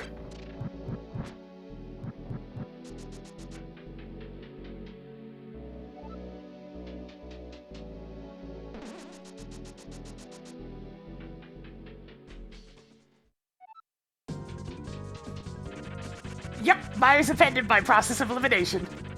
And I don't have any keys for it, so actually that's pretty beneficial.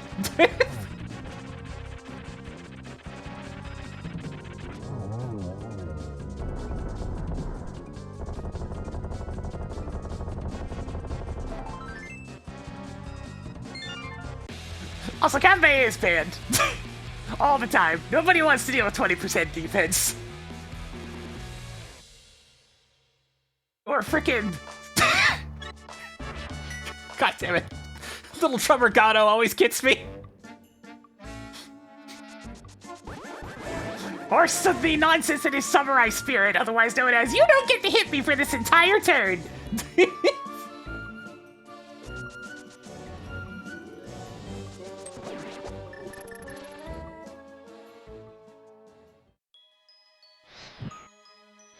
Oh no, I think Ice Palace might be a little bit upset about me leaving it earlier.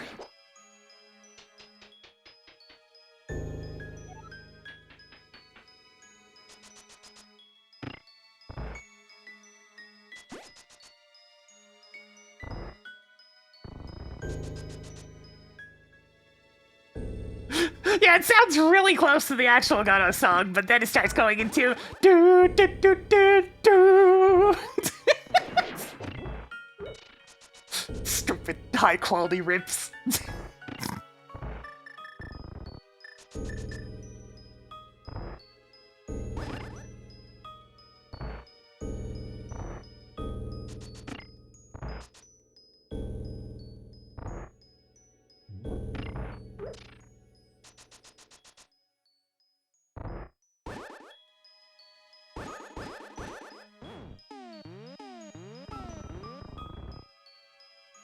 Alright, we're back!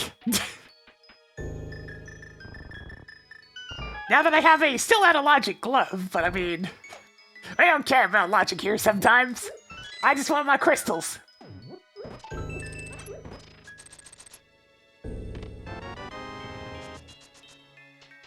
don't even have these other medallions.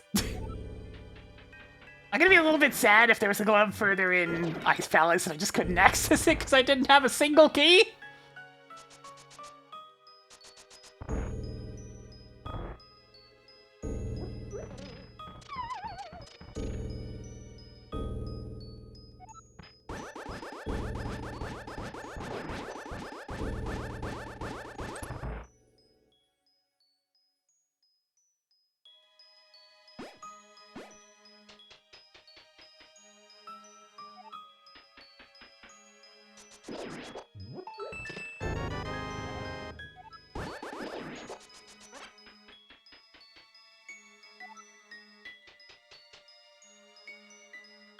Yes, the second gamer is banned. Kanbei is completely ridiculous in Advance Wars 2. It's not even close. He is Omega busted. But my god, is it ever fun just running things over with them as a result? Yeah, 30% extra. It's very silly. You can just go in willy-nilly. It's not like your troops are gonna die. It's like sit on a freaking city, have 60% defense. Yeah, that'll go fine. Sits a unit on your HQ. Good luck getting that back. Oh, hey, I'll pop Samurai Spirit and take 0 damage on your HQ. How's it going? Oh, what a ridiculous man.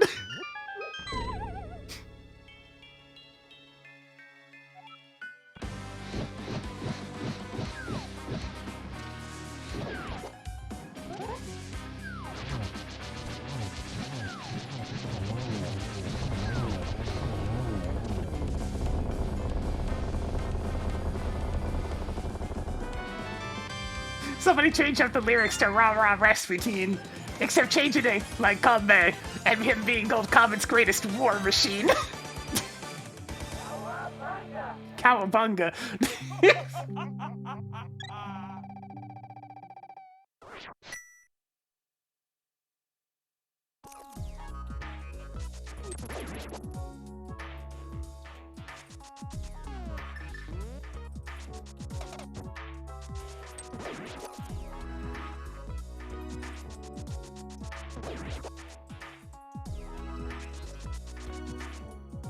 So you know how Thieves Town's been full clearable, right?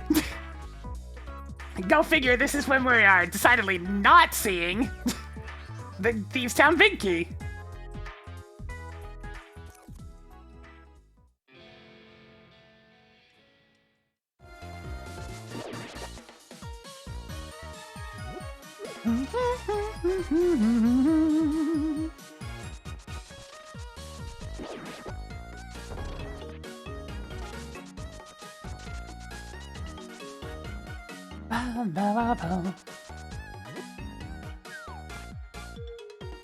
Yeah.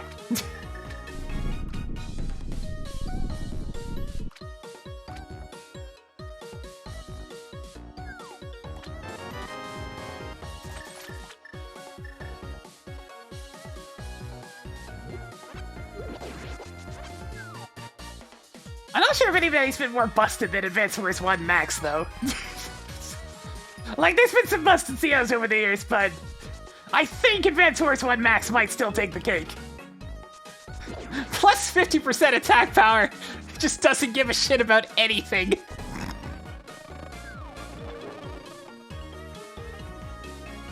Oh no, I can't use fairly situational units that don't even really matter in a lot of games. Oh no! Meanwhile...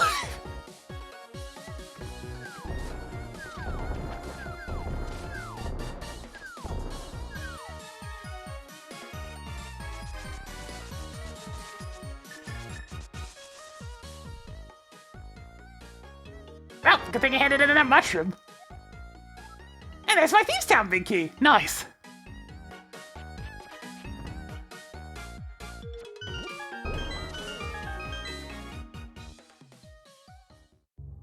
Huh.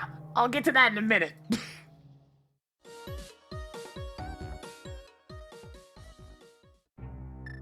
Thanks to Hasula.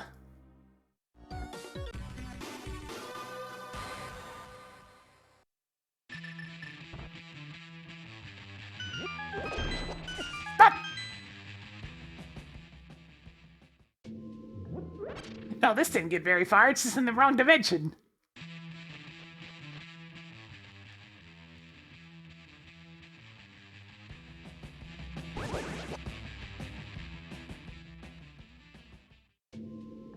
Alright, a bunch of nothing over here.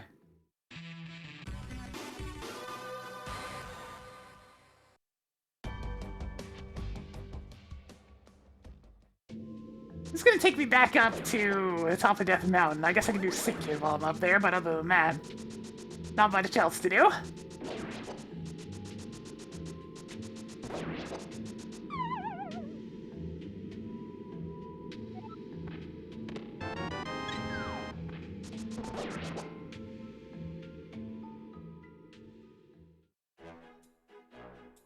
I mean, yeah, campaign with Star Meteor Strike.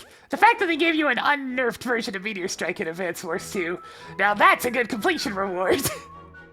You wanna just smash things with a giant ball of molten rock? Well, now you finally can.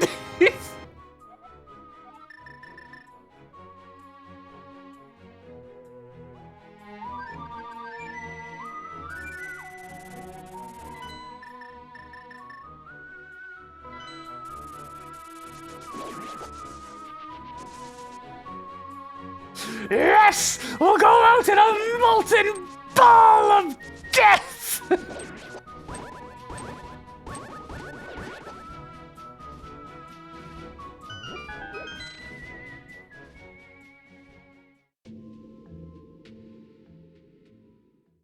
Yeah, I can finish Pot if I want to, but it's a pendant.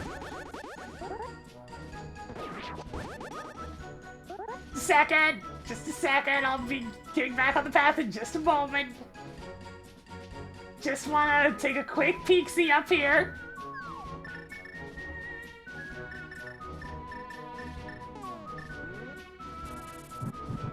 You mean Mega Tanks? I mean, yeah, they're not exactly the most useful unit.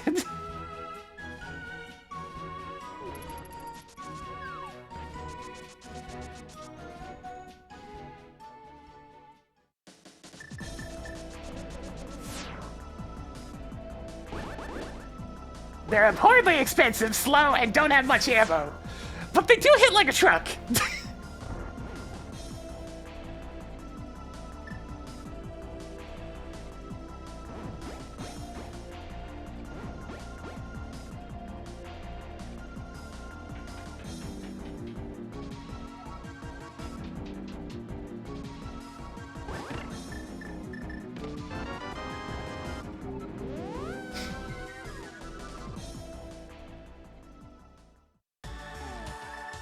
Let's go to Thieves Town next, I guess.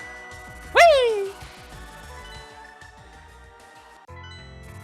While I'm doing this, I should probably take a quick glance at the old pen. Just to make sure. Mega Tanks are also a good last-ditch effort to protect an important location.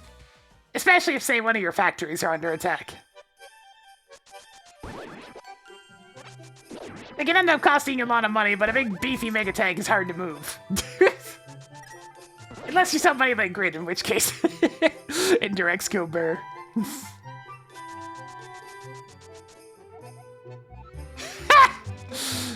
Well, that's the fourth sword. Been having a lot of pedestal swords lately.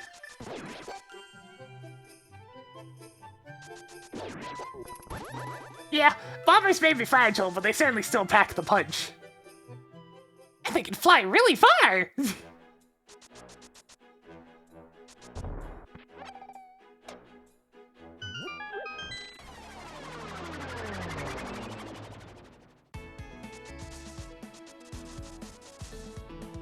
Now, if you want a really super interesting unit from that was introduced in Dual Strike, it's the frickin' Stealth Fighters. They're also abhorrently expensive, but if you can manage to keep them going and not get them found out, then they give you one of the best units you'll ever have. But it takes a concentrated effort to not lose them. And then making sure to have an APC. Stealth Fighters aren't always bad. There's a few maps where they're allowed. Not a lot of maps, mind you, but there are a few of them where they're allowed. Not always, man. I've played on maps where they're allowed. I should know, I was like an inch away from buying them a couple of times. I actually had an NPC and everything set up ready to get one, but I needed other units first. And then I won the game by then, but, like, still, I wanted to buy one.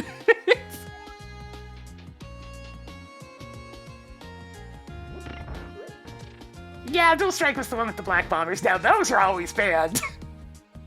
They're too cheap for what they can do.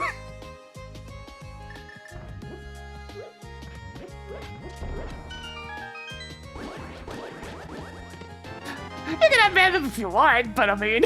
It will turn into a very silly game.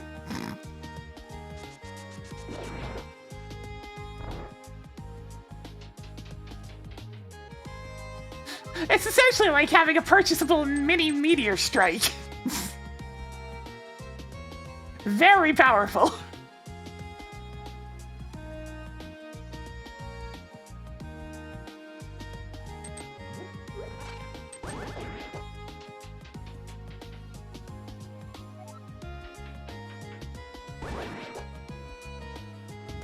Ah, yeah, the days of ruined battleships are much better. Being able to both move and shoot, that's dangerous. That actually warrants their price tag.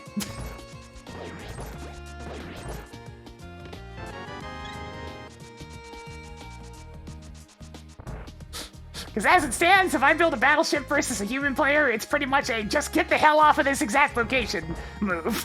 And it's almost always a bad purchase.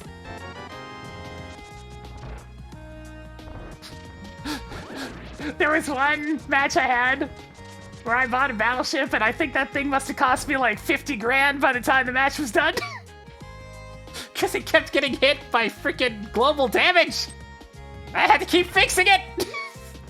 It did a really good job at preventing an attack on one specific zone, but Jesus Christ, I need money.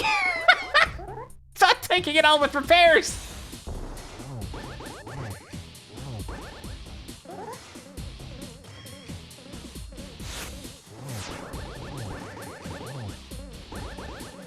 Stop dinging my dinghy! It's very expensive!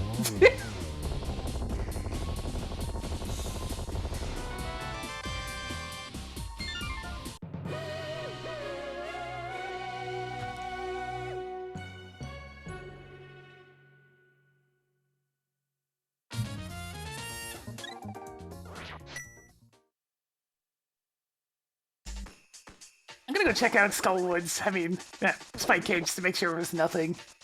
Because I am actually starting to run out of places to check.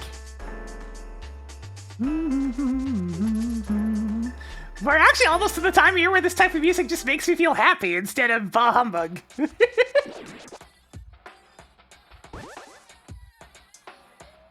Yeah, jeez. God, Drake. Drake, stop! Stop it, Drake! Drake, please, I need units! Drake, stop! Enough! My fuel, Drake! Stop it!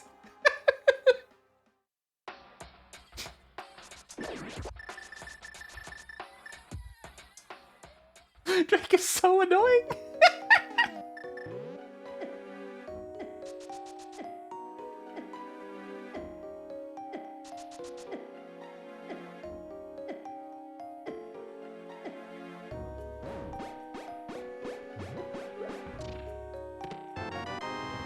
Drake does his job extremely well. He's got one job, and by gummit, he's gonna do it.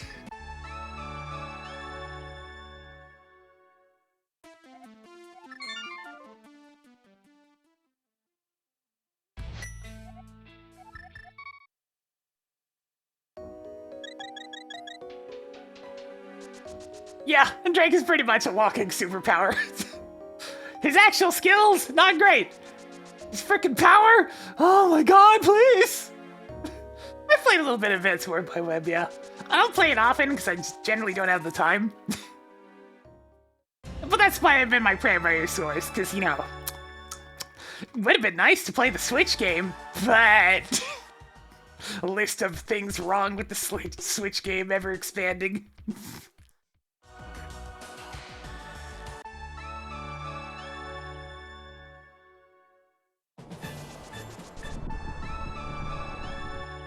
Hey, don't forget vision penalties as well when you're in Fog of War.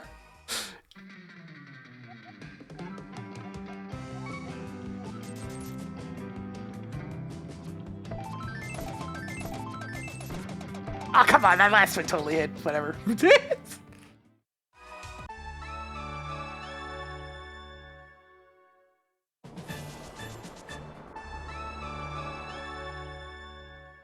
You know what? Let's go take a look at Meyer.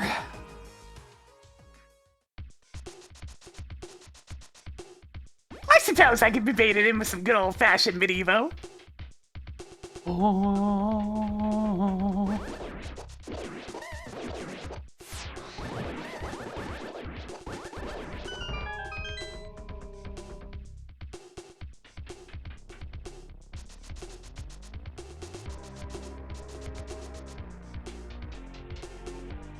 Aw, yeah, that mod sound.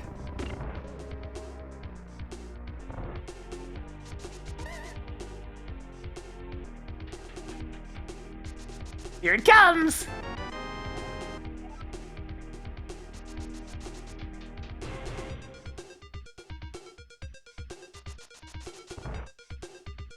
Well, it's not just the way Nintendo WayForward also has really bad history with trying to implement online features. They're very bad at it. They never seem to be able to figure out how to do more than 2 people connecting together, and the connections are usually bad.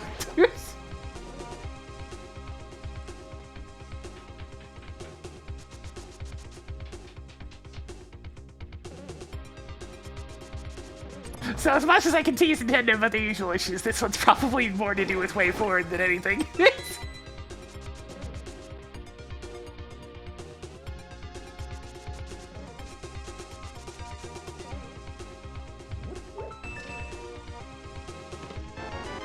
Okay, there's the hookshot. Gloves finally in logic.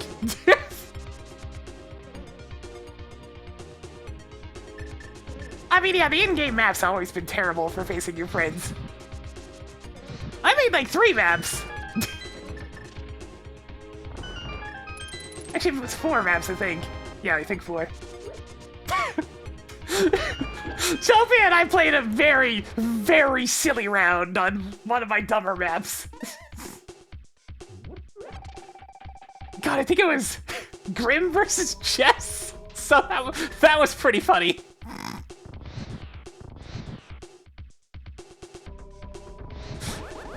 We're both just like posturing for half the round. It's like, oh god, oh god, Oh god. Oh god. It's like something was going to give. You didn't know what it was going to give, but something was going to give.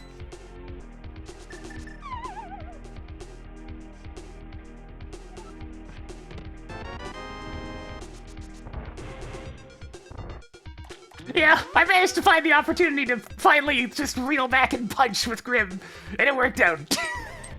But there was a very scary, like, 10 turns where I just had to keep posturing and positioning myself to be as out of the way as possible when it came to impending danger. That's just the Grim way.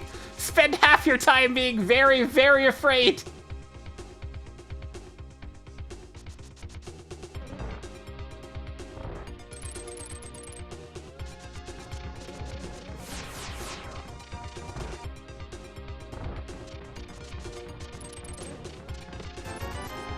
Alright, certificate here was worth it. I should probably go to the top of Death Mountain. Where the heck was Hookshot Cave? That's one side of it. The other side's at the top of the mountain, so I'll get there soon.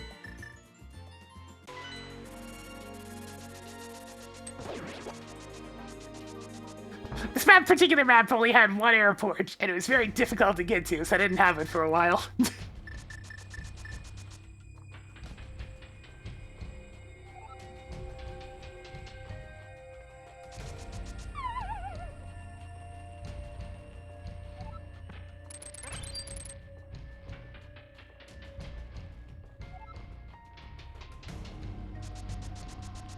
Yeah, Grim's really satisfying though, because you finally get that opportunity to snap and go in for the punch. And everything just starts melting like freaking hot butter. That is so good! To just finally reel back and let her rip! I really need to find Mitts, because I'm missing multiple entrances now. It's a bit late for this. I need to find the Swamp Palace Drain. I need to find the back of Desert Palace. That's about it, actually.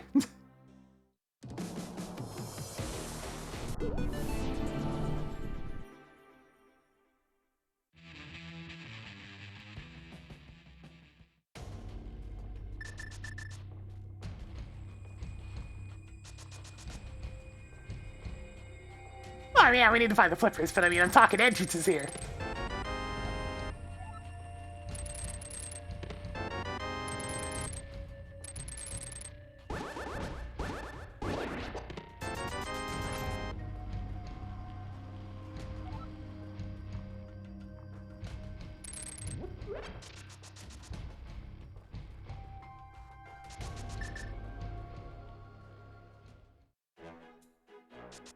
Alright, let's go ahead and finish off Turtle Rock.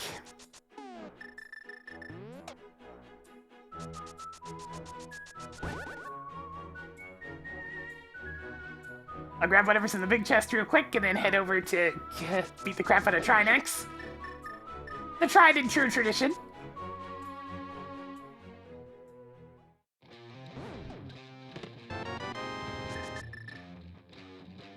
Oh, I do hope it keeps that song. I like that song. Probably, considering it just shuffled.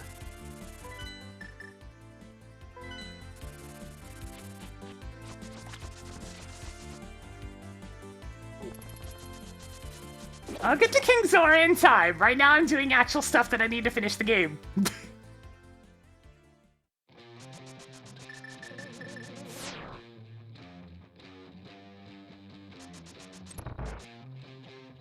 Oh, I still strongly recommend Hi-Fi Rush to anybody who likes DMC-style games or rhythm games. Either of them, really.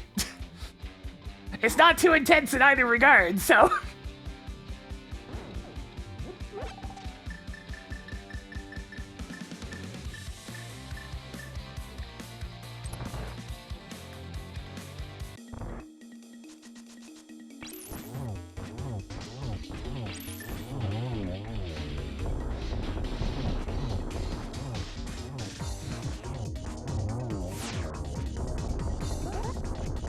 Ah, bring it on, you big old turtle!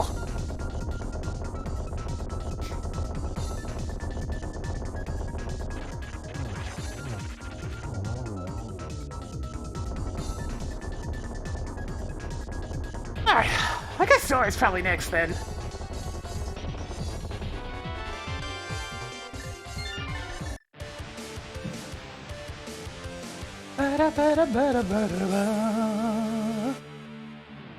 Zora and then Pod. Trinex can be dangerous, but if you know how to fight him, then it's not so bad.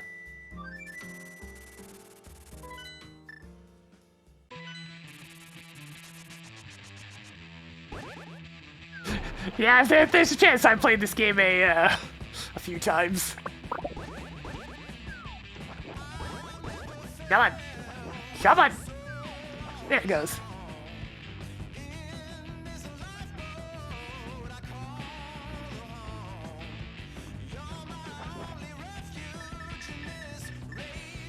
Pretty sure I'm gonna have to reset my slots real quick. So let's do further shenanigans.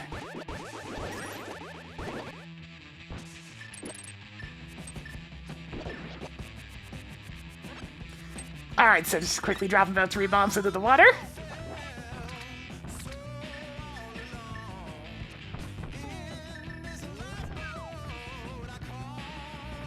It just works!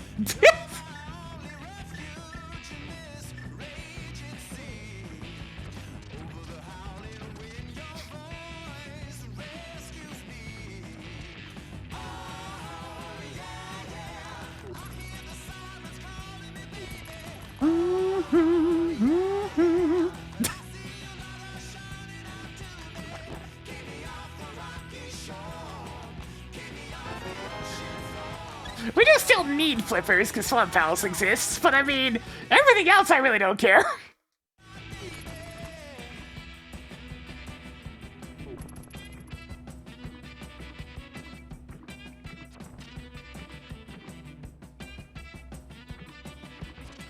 And yeah, I love MSC packs. They're used to essentially replace the game's music with other music that you assign yourself.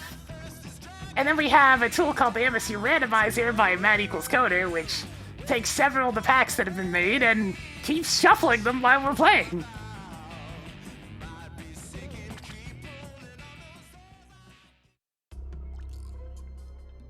So there's just tons of music. Oh, right. I'm in weird water walk state, so I can't actually hold jars above my head.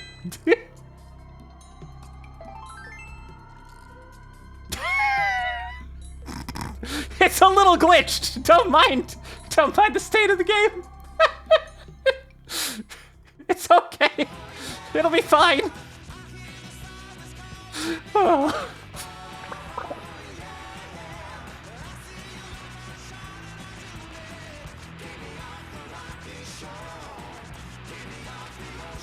Alright, Zora, what have you been hoarding this whole time?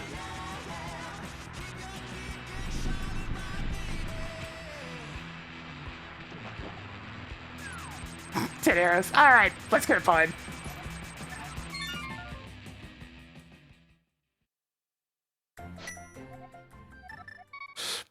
Yeah, just randomly swimming in the floor. Oh man! Here I go swimming through solid dirt again. Hate when that happens. The top of GT is also looking fairly profitable at this point.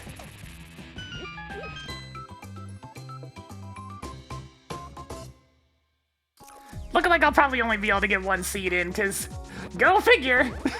It's another one where everything's in super out-of-the-way locations. And the places that I actually need are in the last entrances I have available. So, you know, the usual. I have every pod key now, so let's just get this done.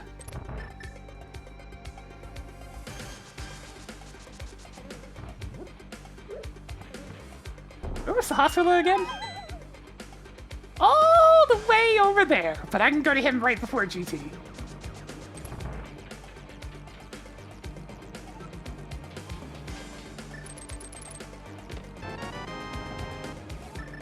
Don't like that!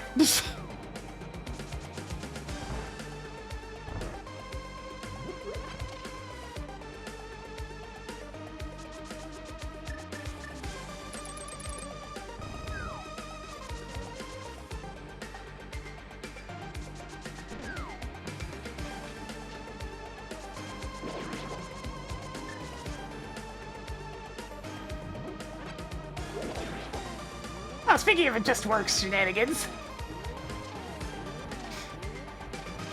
Whoop!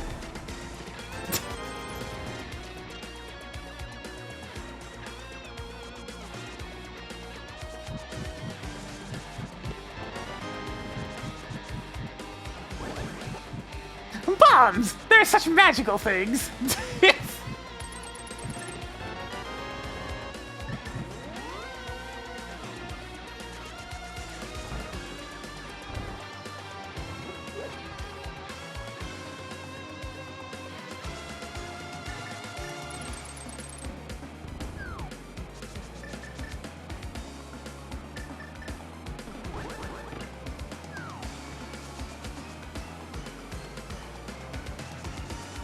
Alright, I'll take down Helmsleur King. We don't exactly have a lot of options right now, so... We've got this, we got the Sahasrah to turn in from doing this, and we got the top of GT, and that's about it.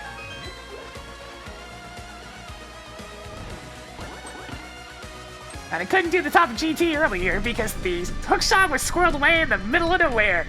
Behind the mirror that was squirreled away in the middle of nowhere. In order to get a glove! But now I need the other one.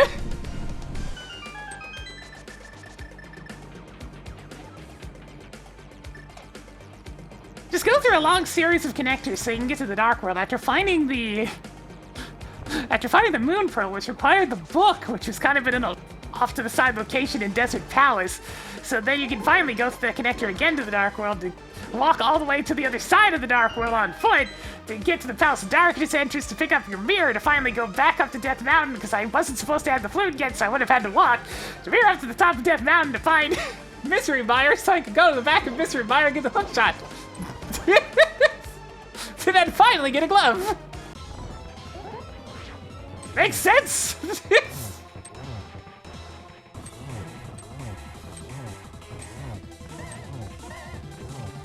One, 2, 3, 4, 5, 6, 7, 8. 1, 2, 3, 4.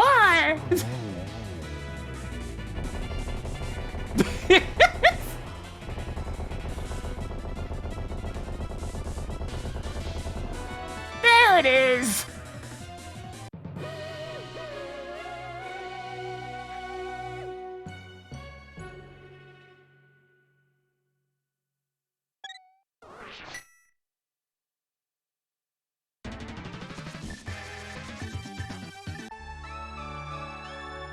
let's investigate the Titansmith locations. I mean, everything explodes in this world. I guess except for the Harmos Knights, they just kind of float. Alright, this is still out of logic. I'm gonna check it anyways.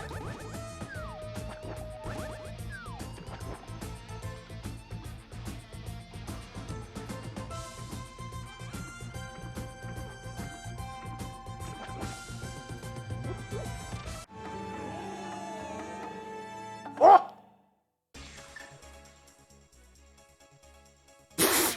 Nice storage shed.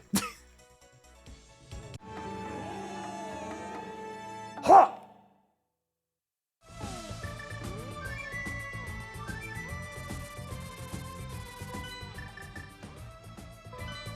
Alright, how many things were hiding in the Mystery Mire area? Huh!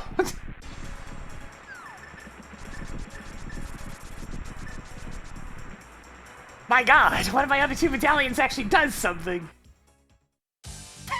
Old man rescue cave, yeah, sure.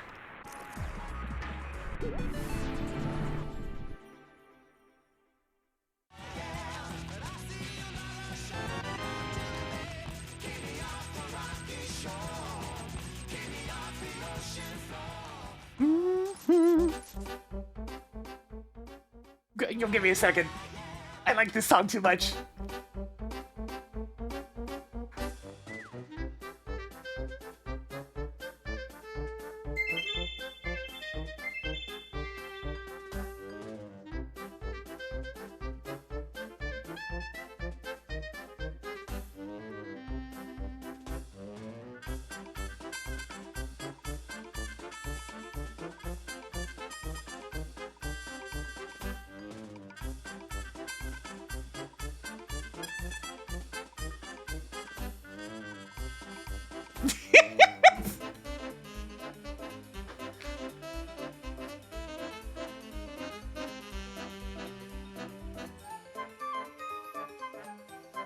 I like how I've linked this song as an April Fool's submission. But it's just legitimately really good though. It's such a happy song! Congratulations on 100%ing Wario Land 2. It's a bit of a dated game, but I liked it. I just liked all the other Wario Lands better.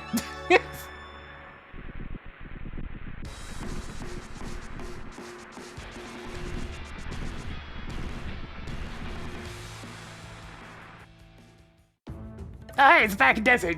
Oh, that's one entrance off the list.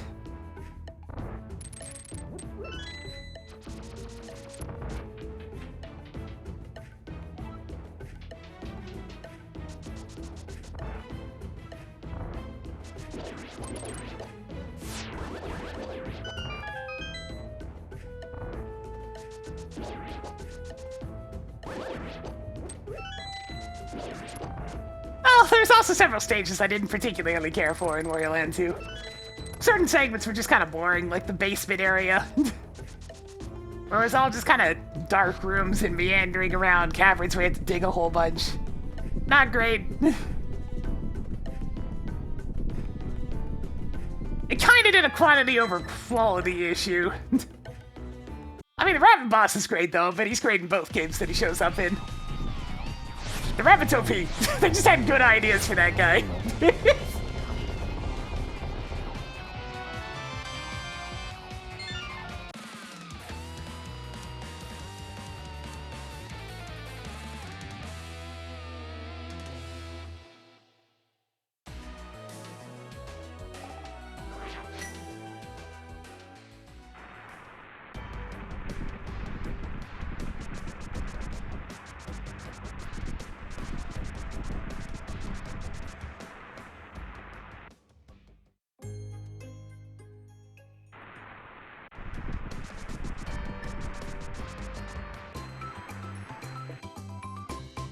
Oh, thank you. Yeah, a lot of people stumble upon my content with the old Mega Man content. I've been doing live streams for a long time now. It's just, you know, it had to be on a different service up until, like, a couple of weeks ago now. Well, thank you. Yeah. Pop a subscribe, and you'll get notifications about live streams 6 times a week. I stream a lot. Alright, unsurprisingly, both the entrances I was looking for were right over here. But there's still the matter of the flippers.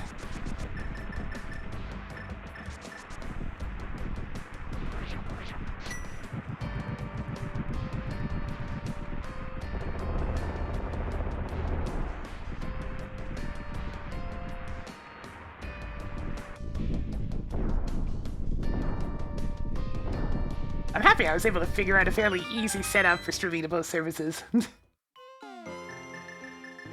To ensure equivalent quality between the two of them.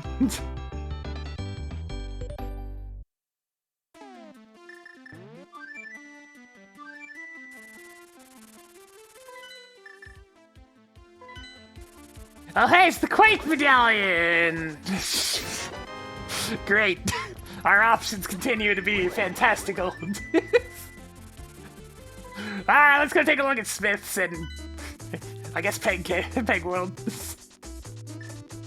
There's not really a lot of entrances left that can have items. In fact, out of the entire list right now, there is exactly one. Checkerboard Cave is in one of the remaining entrances. We've seen everything else.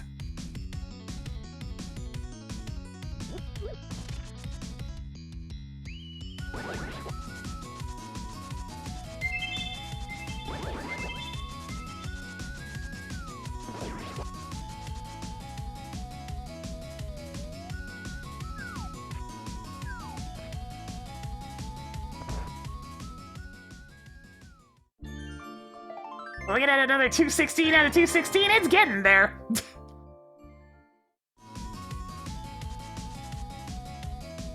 I'm not far off from having to climb Ganon's tower. I avoided it with the thief with the Titan's bit, but I have to do it anyways. Though if I'm getting 216 out of 216, I'd have to deliberately collect everything in Swamp Palace. Wait.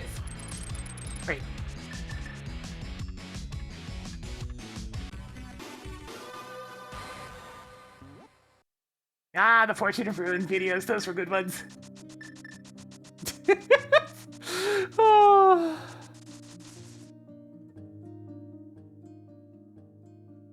Just fun times and messing with both the Jonathan and the Charlotte. I think I showed a lot of people that Charlotte is very strong. People just never really bothered with her because of the spellcasting times. And you know, Jonathan being the familiar weapon set. But me, as somebody who didn't actually play any other Castlevanias before it, I'm just like, oh yeah, this character's cool. I'm like, Jonathan's weak as shit. I'm gonna use Charlotte. And then I got the Heaven Sword, and it's like, yeah, well, okay. Jonathan's strong now. And then I got the Wrecking Ball, it's like, oh, this weapon's funny.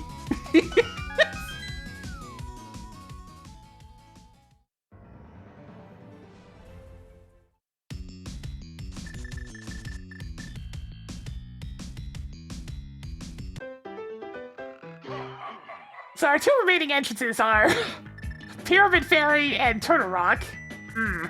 It's not ideal, that.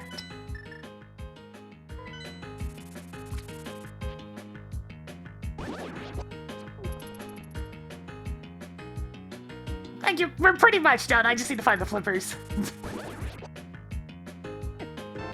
Oh hey, it's the flippers! Okay, yeah, we're basically done. Go mode established.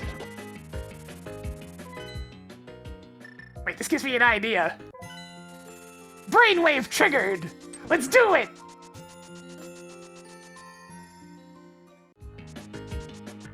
Get a load of this, high brain routing there, there, chat.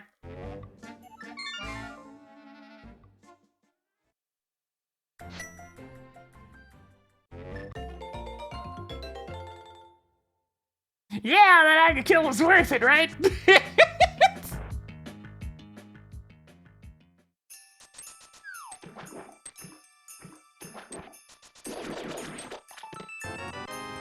There's literally nothing I can get from these chests that'll help, so let's just go to the end.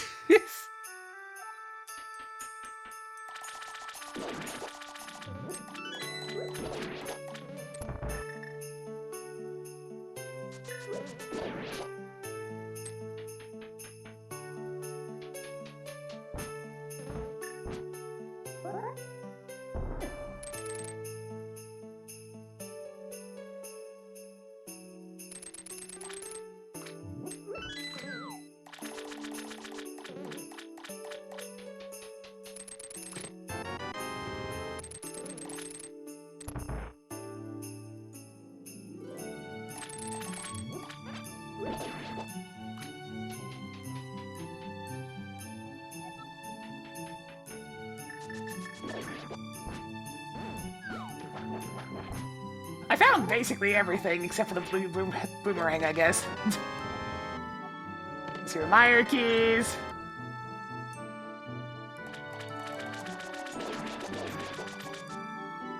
I'm gonna hit 199 out of 216 items.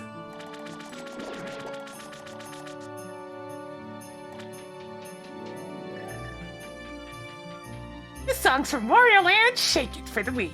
I was talking about this game earlier. It's very good.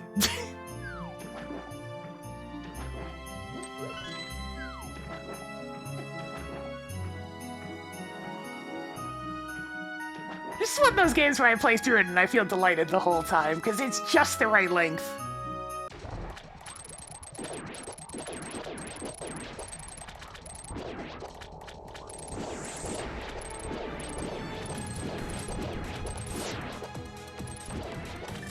That and I take an intrinsic delight from shaking the crap out of enemies. And money bags. Oh.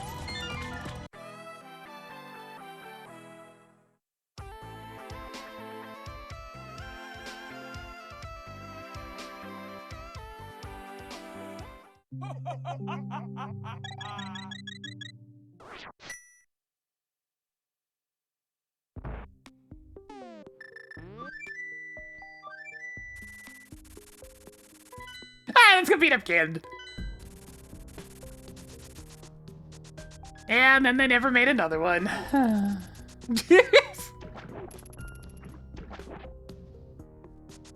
That's okay, they ran out of ideas.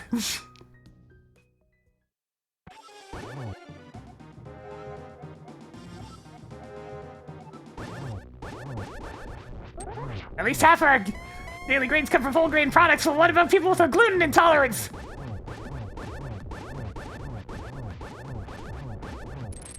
Ever think about that, Ganon?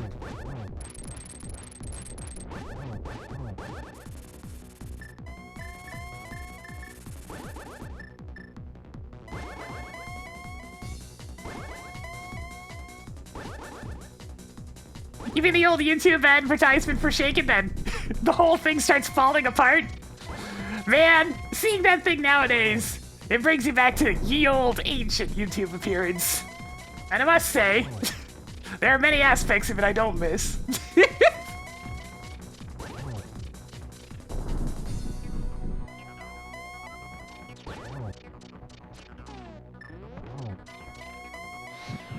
Nope. Him teleporting in place pretty much makes it so I have to do this the slow way. Awful teleport locations, gonna have to do another torchlight.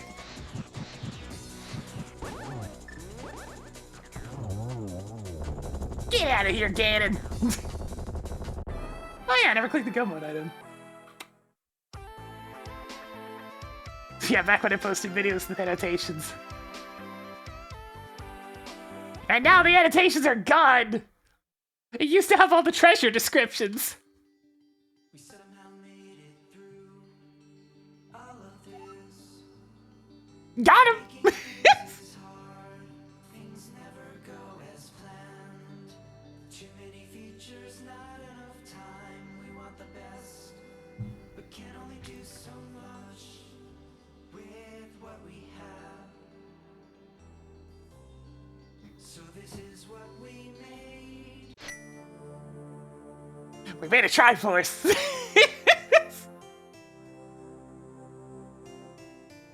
Whew, that was another rough one. I can't seem to get, like, short Crosskey seeds anymore. Yeah, I didn't mind my old YouTube stuff. It was pretty good.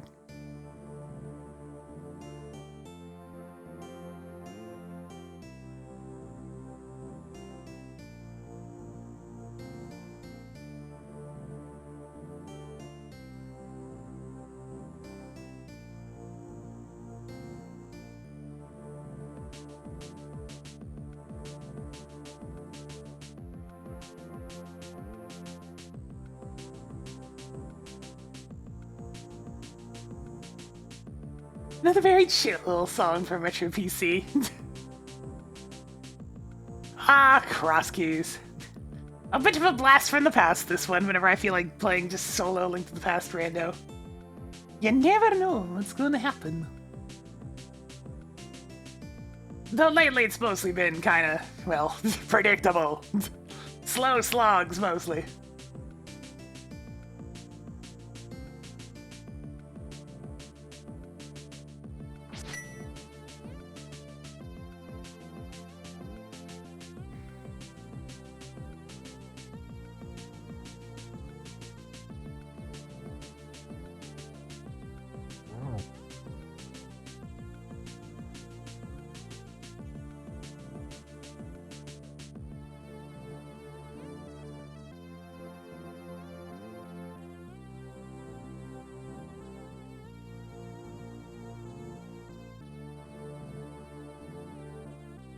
Lumber clones! I mean, I guess they are fairly similar.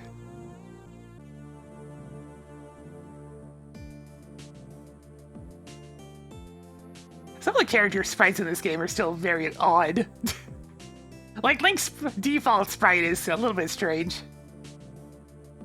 I don't know, they couldn't quite do faces at this time. They didn't quite have it figured out. A lot of the faces in this game look weird.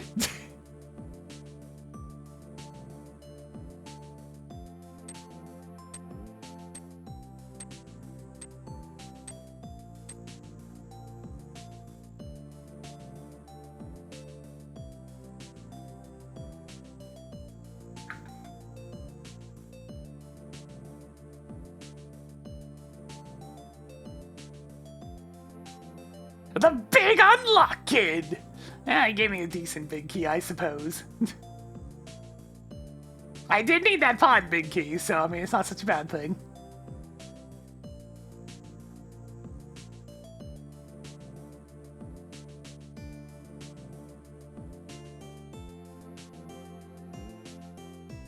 Well, yeah, not having a CRT. Honestly, CRT doesn't make as much of a difference with 2D games as it did with 3D. You really need that CRT filter when it comes to games like Mario 64.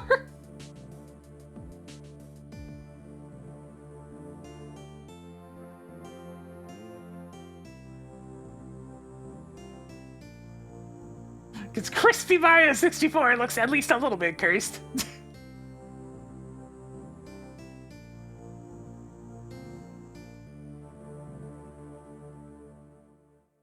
I definitely don't have a CRT laying around, though. Those things are heavy as heck, and I only travel light. During my multiple times moving at this point.